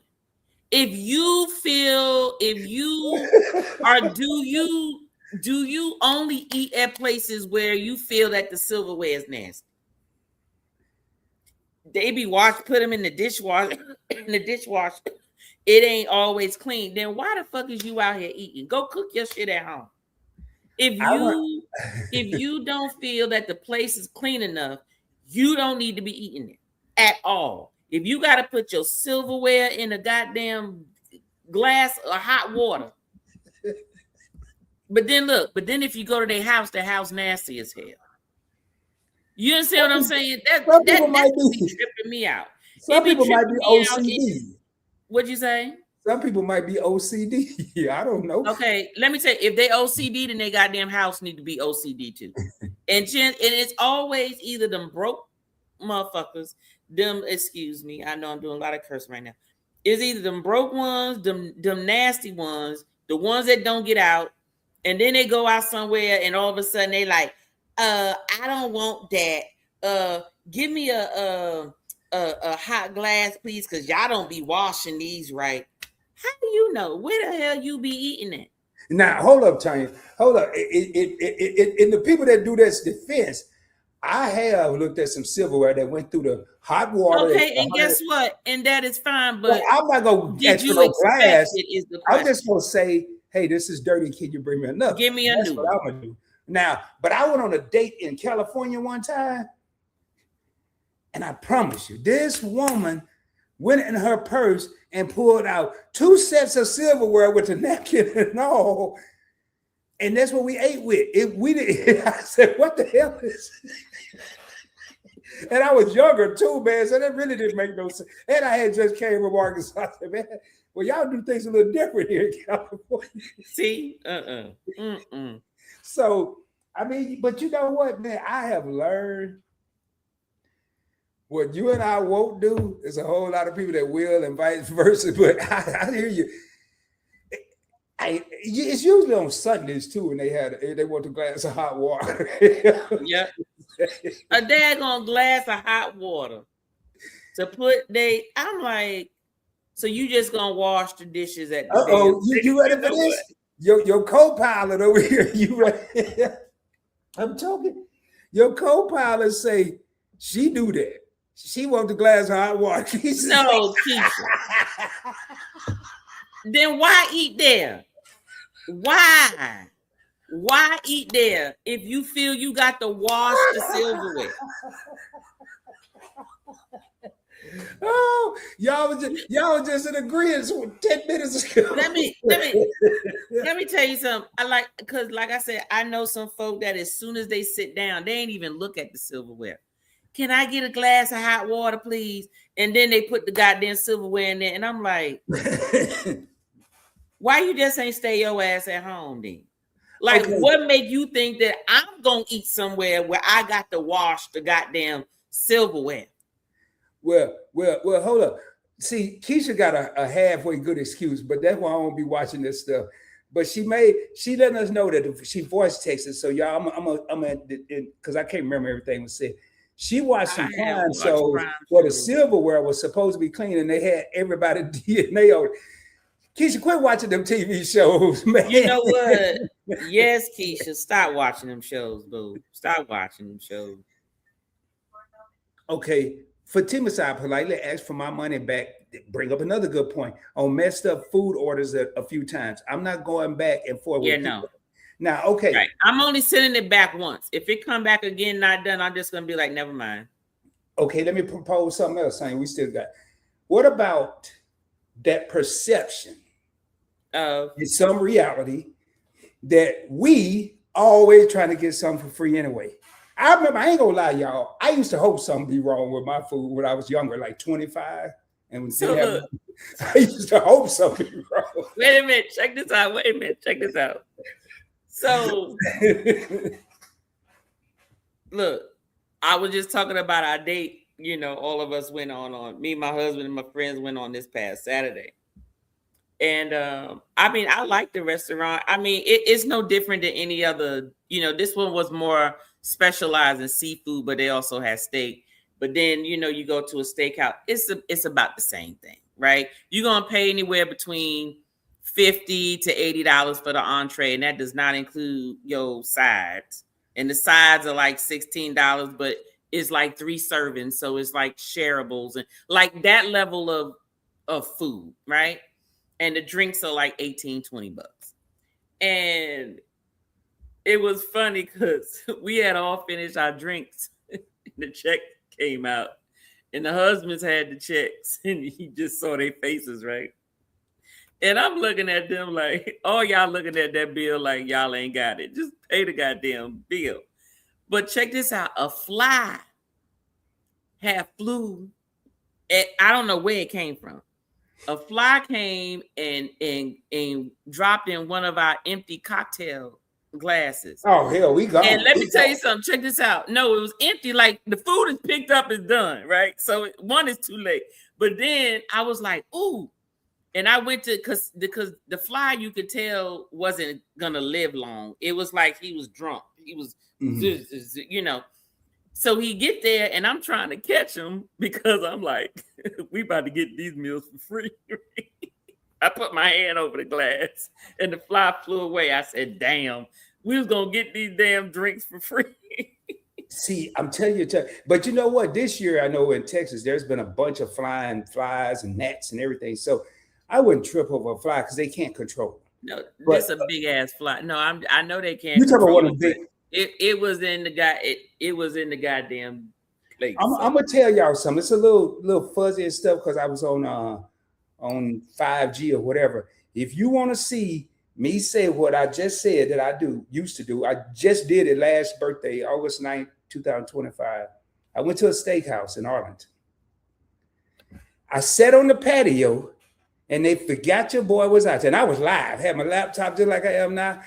I said, y'all about to witness. I remember that. I remember that live. Tell you, I said, y'all about to witness greatness. Because boy, every time they come out here and forget me, ching ching. And then I told everybody what. I said, y'all, I'm gonna get this steak for $30. And it was like a $60, $75 steak. I remember that. And the lady, I was over there, I was like, hey, I just laid it on. I don't know how they keep forgetting me. I mean, it's obvious something out here. I'm the only one out here. How do you? Let me tell you something. My ass been gone. Like you forgot about me. Oh, no. I ain't doing all that. I ain't going to jail for no steak. That ain't gonna work out with Bubba. Yeah, man. no, they got the death penalty where you at, ain't it? Well, first of all, you get a speeding ticket in Arlington. It's gonna be 3 cops, two times 3 up on you for a speeding ticket. That's 6 people. So imagine what they gonna do. If I done got a whole state, they might have a SWAT team out there with a helicopter to get over with the light. But hey, so Keisha's coming back to her defense. She said it's got to be some boiling hot water. Oh, they ain't about to bring you no boiling hot water. She don't care if she had Ruth Chris She wants some hot water. Girl, look, girl, just eat your vegetables at the house. If you got to put your silverware in a boiling hot water at the restaurant, just eat at home. That means that no place is cleaned in. But now. Well, you know what? Or bring your own. Now you said when you go to dinner, it's a chance to get to know the other person, or you might take them to a certain place. What if they say they want a filet mignon?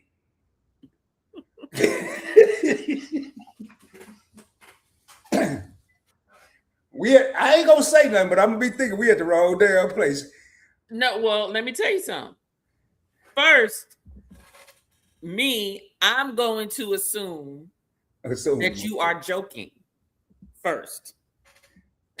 Okay. Because no, what I'm saying is the movie. That's why we're all laughing. We know that came from a movie Charlie Murphy said, some filet mignon and some escargots. You remember him saying that in that movie? I forgot the name. Yeah, I remember. But I've seen other shows. I ain't never seen him in real life, thank goodness. I mean, but now my question is, do you mean for real? Like they really I've heard that it really happened, but I can't. Maybe they just never been taught how to pronounce it. I'm not. Well, let me tell you something. And a lot of times that is true. You read it the way. Excuse me. You read it the way it sounds, or what it looks like to you. I put it to you this way. If anybody wants to admit it in the chat, if you're familiar with the Greek little folded up pita that's called a euro, how many people thought that the proper saying was a gyro? Well, I'm gonna raise my hand.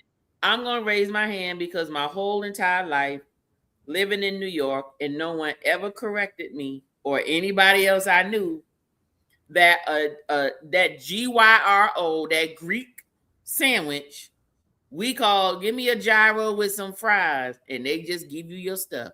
No one said it was a euro. I didn't know it was a daggone euro until I moved down to daggone Georgia and ate at an actual Mediterranean restaurant and asked for one. And he said, "You want a what?" I said, "Give me a gyro." And he said, "I don't know what you're talking about." So I showed it to him and he started laughing. He said, "A euro. Ma'am, that is not how we say it in our country. It's a euro." I was like, "I've been saying it like this for 23 years, sir. I apologize." Tell you. Thank you for correcting me. And ever since then, I've been saying the correct thing. How many times have you teased me about where I grew up in Arkansas? Imagine me going where I tease you all the time, Arkansas. Yeah. Imagine me leaving Arkansas and going to California, and we didn't have no gyros or no euros where I live. We had so. First time I saw the Euro place or the Greek place, whatever, and they had the lamb and the chicken, and it was just spinning.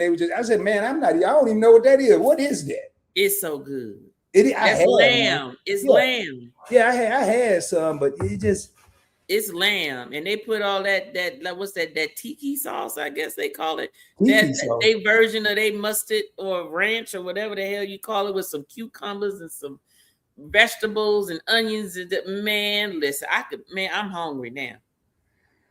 So Keisha said she hate when they put well, Keisha, who is everybody? You talking about on the date or just a whole group of people? She's probably talking about that. And then they be acting like they don't know what they order. Oh, okay. I'm with you on that. Now let me tell you this. Yeah, you better not go with me, because I'm gonna let you know what you order. I know what everybody order. So let me tell you this. That's why it's important to know where you're going to eat, because not all places will split the bill. They're gonna give you one bill and y'all figure it out. If y'all wanna pile up, if it's 8 of y'all and y'all want to put 8 credit cards or whatever on top of the check, they will split it 8 ways if that's what you want, or you gotta, whatever, but they are not splitting checks. Those type of places, I do not go with people who I don't trust. meaning trust with my money.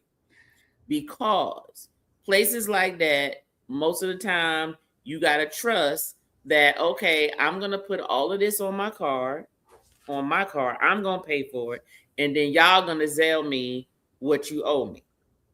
And that's when people start forgetting, like, well, no, I didn't get this. I got that and stuff. Just like Keisha said, they don't know what they ordered. Oh, you know what the hell you ordered. You know, so yeah, I don't do those places with people that I don't trust. See, I don't like that either, but that's why I tell them earlier, hey, this all separate. I don't care. This separate. I ain't talking no date. I'm talking a group of people. Hey, that make sure you got ours right. All these other people here, I ain't got nothing to do with it. Hey, you know what they'll tell you? I just thought of something when I was younger, man, and not so financially blessed. Man, don't y'all be tripping. I ain't talking about now, but back in the day, I used to cringe when all I had calculated was dinner. And that waitress or waiter always had that terrible question. Would you like some appetizer? I'd be like, please don't want no appetizer. You said no? Hell, I only had money for the dinner. Tanya, I ain't have money for no appetizer, dessert. And I say, quick, what would you like to drink? Ice water. Free ass ice water. Right. Or you could just tell them, I don't want an appetizer. It's gonna ruin up my meal. I just want my meal. Thank you. It wasn't me that was a problem back in the day. It was the person that I don't like appetizers because it does mess with my meal. It does. Yeah. But I'm not going to deprive. Hold up. Keisha said she prefer to eat at home anyway. She don't even want to go out. You said she don't want to go out. That's what she said. She prefer to eat at home anyway. Hey, thank you, Lynn. I saw that belated birthday. Lynn said, I don't know what that was about. Lynn said she's a Leo too. Yeah. Oh, really? When your birthday? My grandson's birthday was yesterday. Lynn said whoever that was didn't pass the test. I don't even remember what happened, man. My husband would cover the entire bill. He would never ask for it to be split. He ain't gonna try to get his money back or nothing. Let me tell you something. That works. That works. It depends on who you going with. Because let me tell you something. Because my husband will do that, and I'd be like, "Oh no, not every goddamn time." Why? Why they do that? That's he in a good goddamn mood, and he got it, and he'll do it, and I'm like, that's fine, but not every time. Hey, you're not gonna do it every time. Now I see what Keisha's lad coming and said when we go and eat land for a party of 10. That's what I'm saying. You let me be stuck with a bill for a party of 10 at a goddamn steakhouse when the average bill is about $150, $200 per person. You do that goddamn math. I don't think so. You know, the first time I went to a restaurant that was a la carte, I was in a state of shock. I thought I was going to get CPR. Well, that's one of the steakhouses that I'm saying. And I mean, I'll go and I'll eat at places. I used to go to Sizzler. But the thing is, let me tell you something. Most of the time, people get more than what they need anyway. If you go to the a la carte restaurants, most of the time the entree is big enough just for you. But those sides and appetizers are always big enough for 3 people. Yeah. So, but then if you get everybody ordering their own sides, I'm like, you can share the damn sides. Who want mashed potatoes? It's 6 of us. Who's eating mashed potatoes? You get 3 servings on one side. If 3 of us want mashed potatoes, then we just getting 1 mashed potatoes. And somebody else might want mac and cheese. Somebody else want shrimp mac and cheese or whatever you call it with sauce. They want some asparagus or they want some spinach and potatoes or whatever the case is.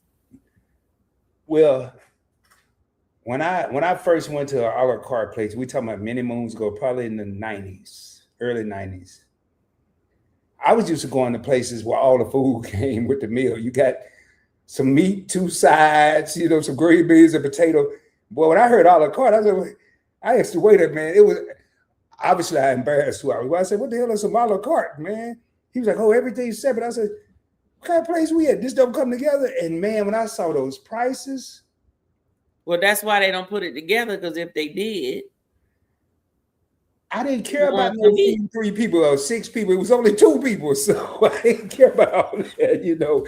But all right, hey, Tar said I'm only paying my portion with what you and Keisha were talking about. See you in court. Mm-hmm. Hey, what's up, Timmy? Thank you for being here, man. But I'm doing good.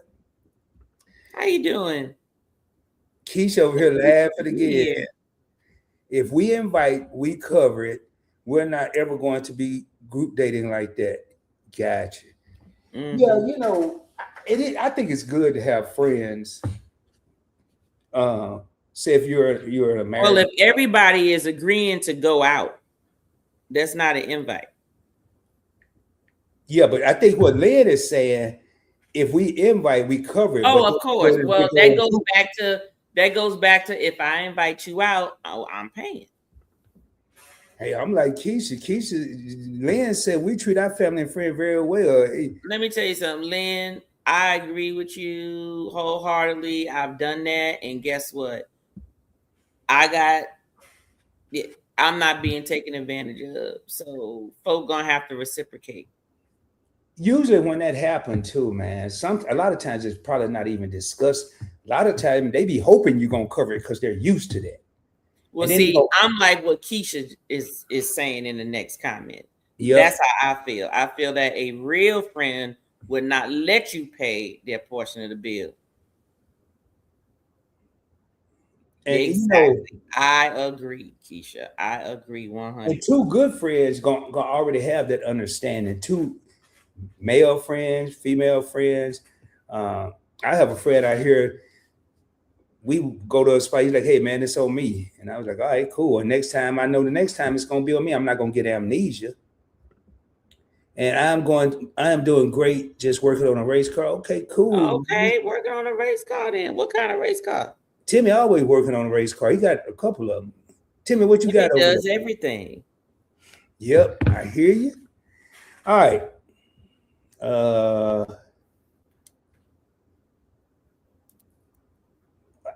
I know I'm skipping around, Tanya, but I'm keeping. You already said the cheapest first date, spend you on a first date. What's the most somebody has spent taking you on a first date? What's the most? I think that's maybe not. $200. I don't think I ever let anybody buy me nothing on a first date, so I couldn't answer that. I mean, I have. First date, the biggest amount was about $200. We went to Atlanta Fish Market. What kind of fish y'all have? $200. It's just Atlanta Fish Market. It's just one of those. But you had drinks and all that. Yeah. Mm-hmm. I didn't have a lot of drink, just one drink. I remember when I went to New York for my 50th birthday, I Googled the best steakhouse in Manhattan. I forgot the name of it. I was shocked at the prices of the food in New York. To me, it was cheaper than Texas.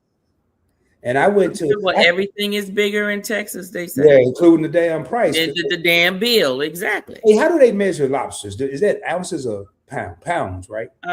Pounds. 4-pound lobster, 2 glasses of wine, 27-ounce ribeye bone in, out the door, and this including the tip. It was about $200. I could not believe it. Are you serious? I forgot. I'm gonna look up the name and let you know because I had the receipt. But yeah. You said it was a 4-pound lobster? Yes. It was a place in Manhattan called Bankers and Butchers and Bankers. I didn't go there. I went there to look. And it was an old bank that they made into a restaurant, but that ain't where I went. But it was $200, a little over $212. Oh, wow. I couldn't believe it. I was like, man, I don't know how it happened, but all right. So does dating after 50 change what you're looking for on a first date? Of course, but that's going to be a whole nother conversation. Not tonight. Not tonight. All right. I kind of figured that. Which one matters more? Let me know if we need to skip them or keep going. Which one matters more? How much they spend or how much thought they put into the date? This should be a giveaway for Keisha because Keisha has talked about this on several of lives that we've collaborated on. I never thought about that until Keisha said it in one. I think we were in the classroom that the thought, like a picnic, and hell, I'd probably rather go to the steakhouse because you got to put a lot of work into the picnic. In a picnic, I'm sorry, I don't like bugs, and I'm not. No, I'm not. I've just never been. Even when I was little, I didn't like picnics. There was ants and bugs and shit around you laying on the grass.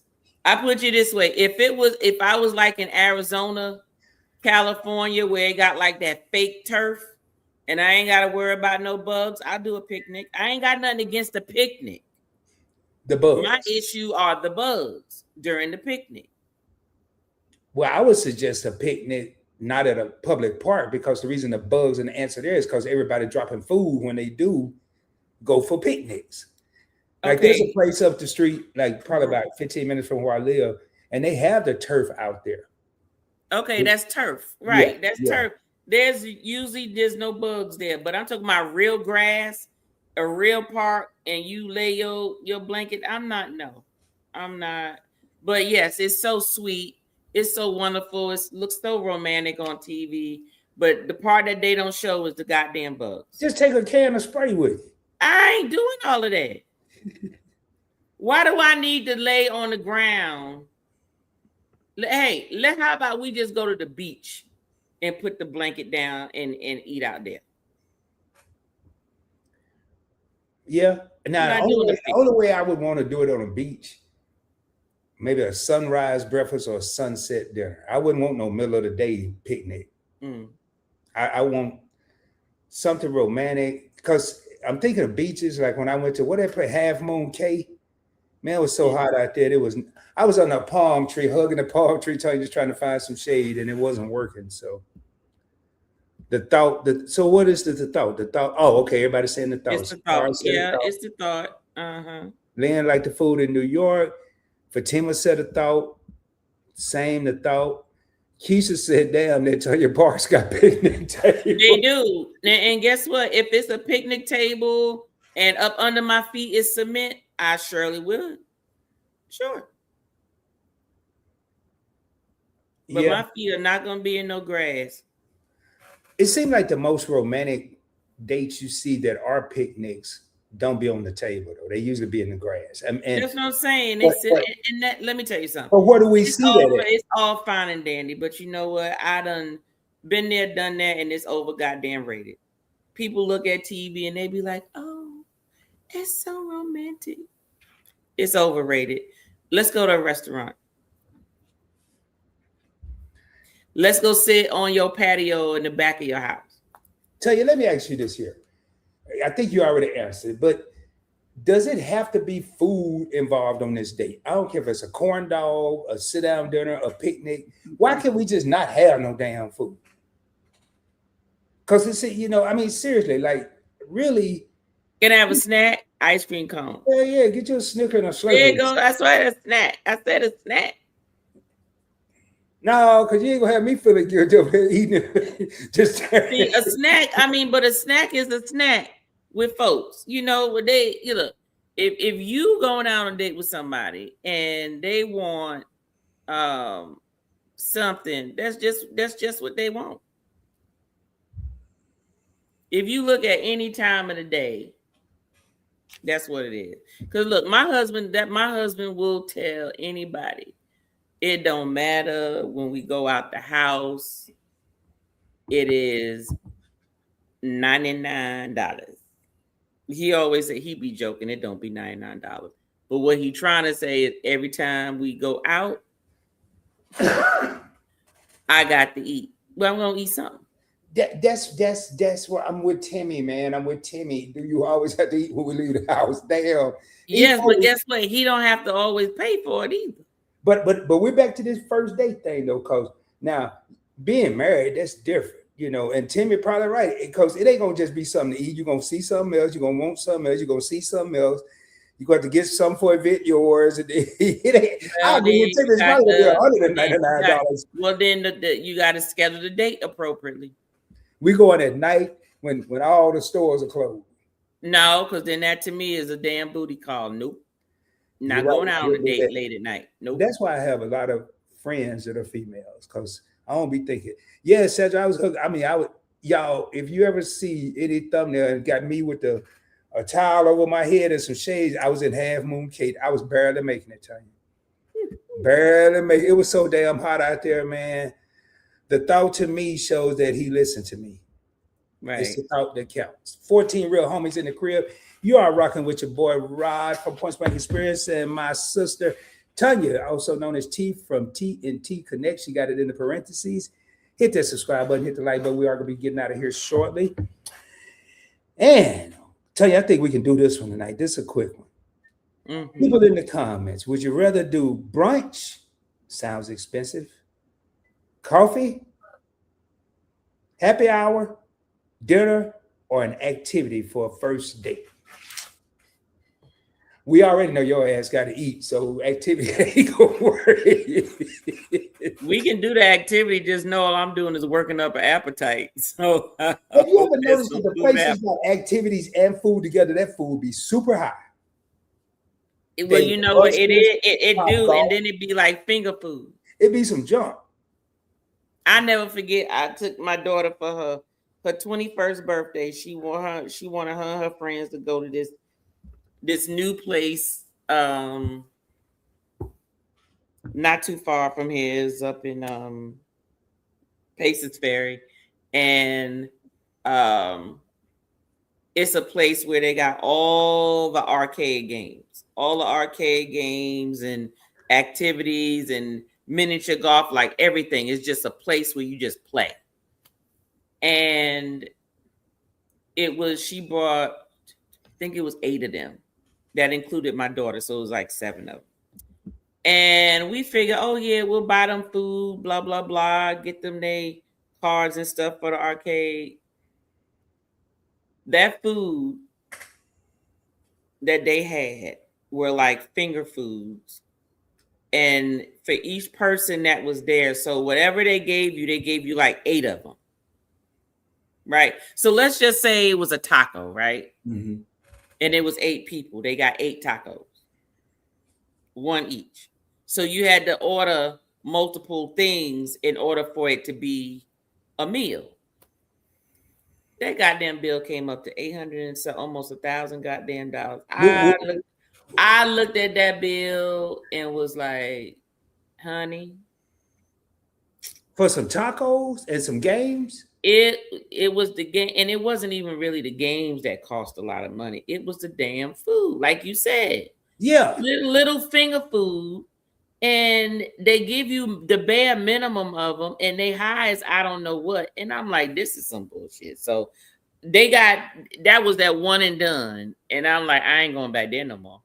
Well, I tell you what, when I go to places and I know they give me like them places that don't give you no good food and it's real high, I'm gonna get about $30 worth of ketchup, a whole roll of napkins, paper. I mean, I'm really not, but it's all a trap, man. It's all a trap. Now, I gotta go back up here.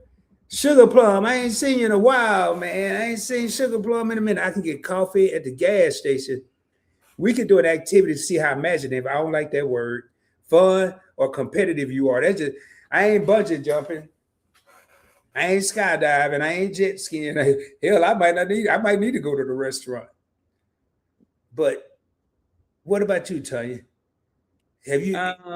What do you think about the man? Like, that's a good question. What's the most? What's the word? I mean, I'm sitting here and I'm telling y'all stuff, but that's just because of me and this age that I'm in right now, and I'm not dating. I can say this because these are the things that I put my husband through.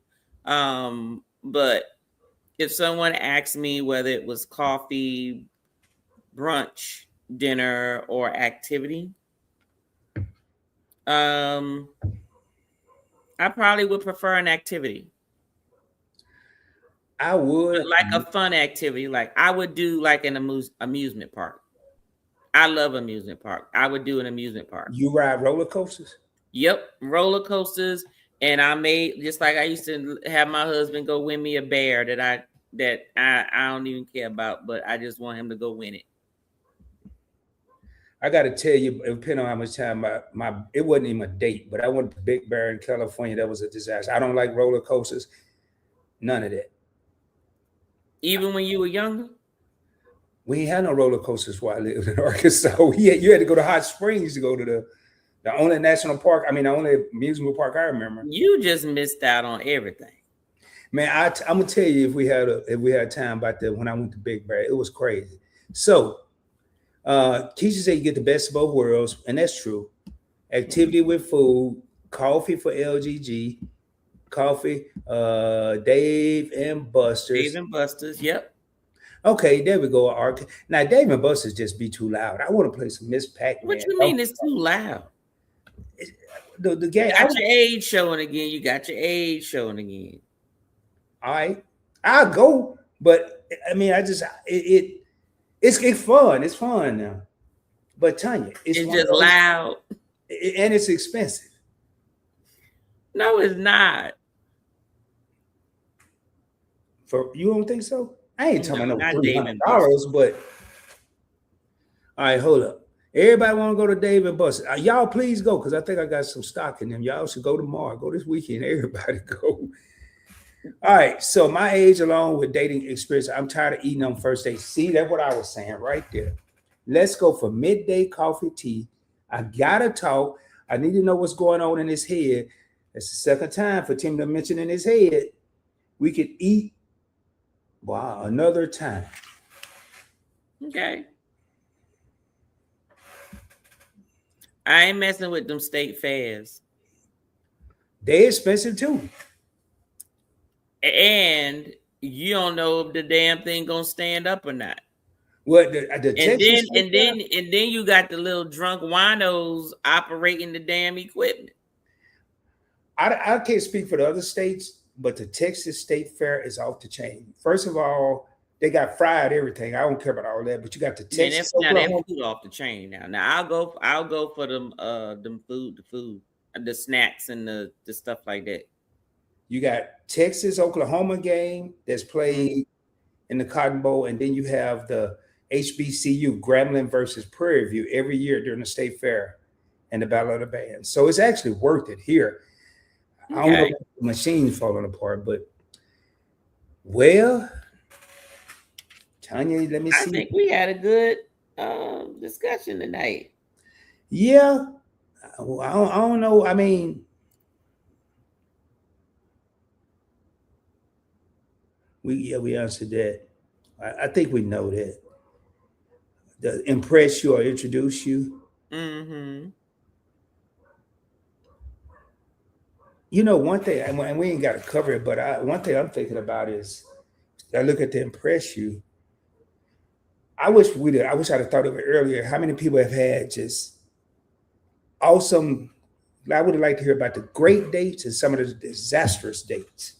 You know, like, I mean, it's kind of late in the show now, but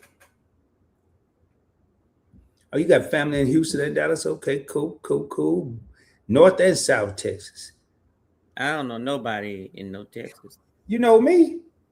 Well, yeah, y'all, you and YFC. But and me and YFC live. Matter of fact, this is gonna trip y'all out. The first time I met your favorite couple in person, we had talked for several times. We lived 25 minutes away from each other. And he said, hey man, he called, he texted me, he said, yeah, me and Kiki ready to be in your area. We're going to Dave and Buster's. It was a Saturday. I said, oh, okay, cool, man. Hope y'all have fun. I said, you know what? I'm gonna go over here and surprise him. He sent me a picture. I know what he's wearing. I don't really have to look for him. I went in there and I snuck up behind Shelton and firmly put my hand on his shoulder, and I'm lucky I didn't get knocked out. He turned around real slow, and man, he had just started YouTube when this happened, but I actually met Shelton and Keith at Dave and Buster's for the first time. So you popped up on them. I'm one of the few people that popped up on YFC. Look, I'm waiting for a time where I can pop up on them so I can say I popped up on them.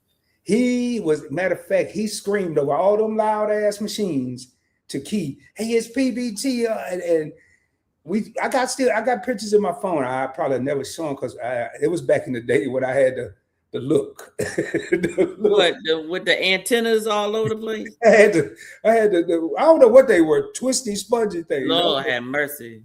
That was just my YouTube look, tell you. And my barber wouldn't cut my hair. Sometimes I wore the fro. Mm, mm, mm, mm. Hey man, that's what YouTube was just out there. What it look like now? Because you wear a cap on your head all the time. Is it bald? No, it's low. You don't see all this hair? I need to get. I don't see nothing. I just see a cap. You don't see, well, hell, I need to get a haircut. I ain't taking it out right now. Oh.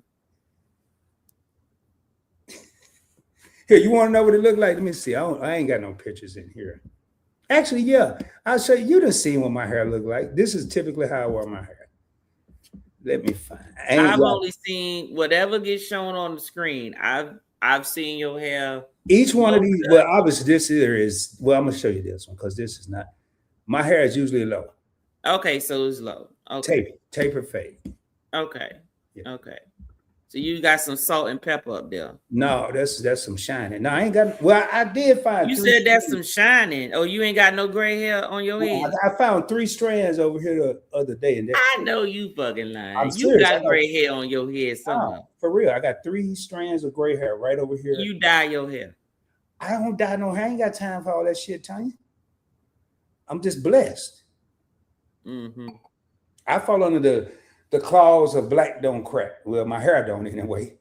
So Well, I look, I expect you in my 50 and up lives coming up starting in September.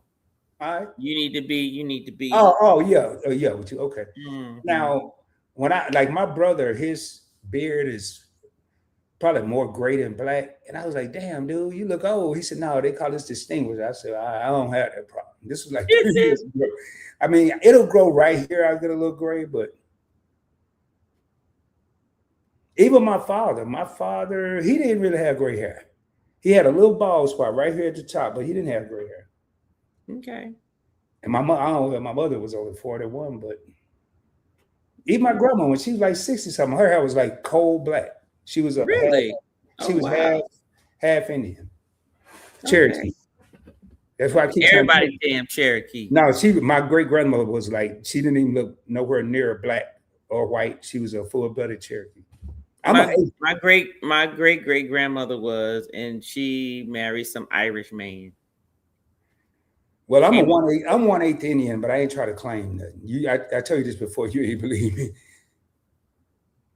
I am. It's okay, I believe you.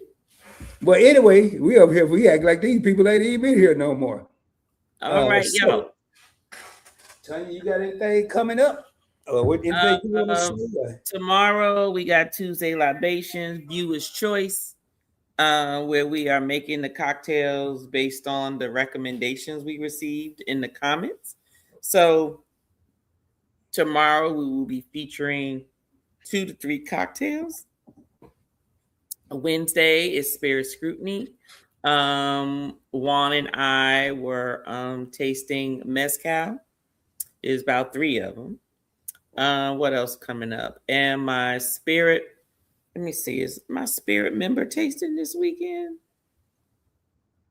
Yep, my spirit member tasting is this Saturday. So I also have 2 openings on my Eventure side for the spirit member tasting. If you like to taste new releases, trying to expand your palate, my membership for the tastings, the virtual tastings, I have 1 slot open. So if you're interested, go on, head over to Eventure the Spirits, click on Patreon and sign up. I just got 1 spot left. That's it. Well, I tell you what, I'm gonna say my closing remarks for this show, and then I'll say whatever I got coming up. But when I come on this show, I like to have fun. I like to joke. But in all seriousness, when it comes to first dates, second dates, it's really a lot to stomach now because it is so fictitious. The reality of it, are we really trying to get to know someone? Or are we trying to get to know about someone? Are we trying to get to know them or about them? What do they have? Where do they work? Those things are important, but does money, career, and all that, how much you got in the bank, does that need to be discussed on the first date? Do you need to lead with your wallet? No, because what you're doing is painting a fake picture. That's when right. you do that. And I said an hour, 2 hours ago, I'm not going to go anywhere I can't afford. If I can't afford to go a fourth time, I'm not going a first time. Unless it's got to be something super duper like my birthday or something. But I think a lot of time, or Tanya and I have had discussions on different other topics. We did the brokies on the cruises. I'm not going to go on a first date that's off the chain and I can't pay my light bill 2 weeks later. That's right. I'm not doing that. So while I like to have fun and bring light into some of these things, this was a hell of a topic. I'll be the first one to admit. Tanya came up with it. I had one, and this one I thought was better. I knew it was better. And a lot of these things, I don't think everybody's thinking about. And then a lot of people have been married for so long or in long relationships that this stuff has changed, y'all. It like LGG said earlier, she said, this is blowing my mind. So it's just something to think about. First dates, a lot of the questions that I didn't even go over. I mean, $10, you could have a hell of a time with $10 if you're there to enjoy the person and get to know them. Yeah. You can have a whack time for $500 if you ain't there. You can't. Look, that's right. Exactly. You're exactly right.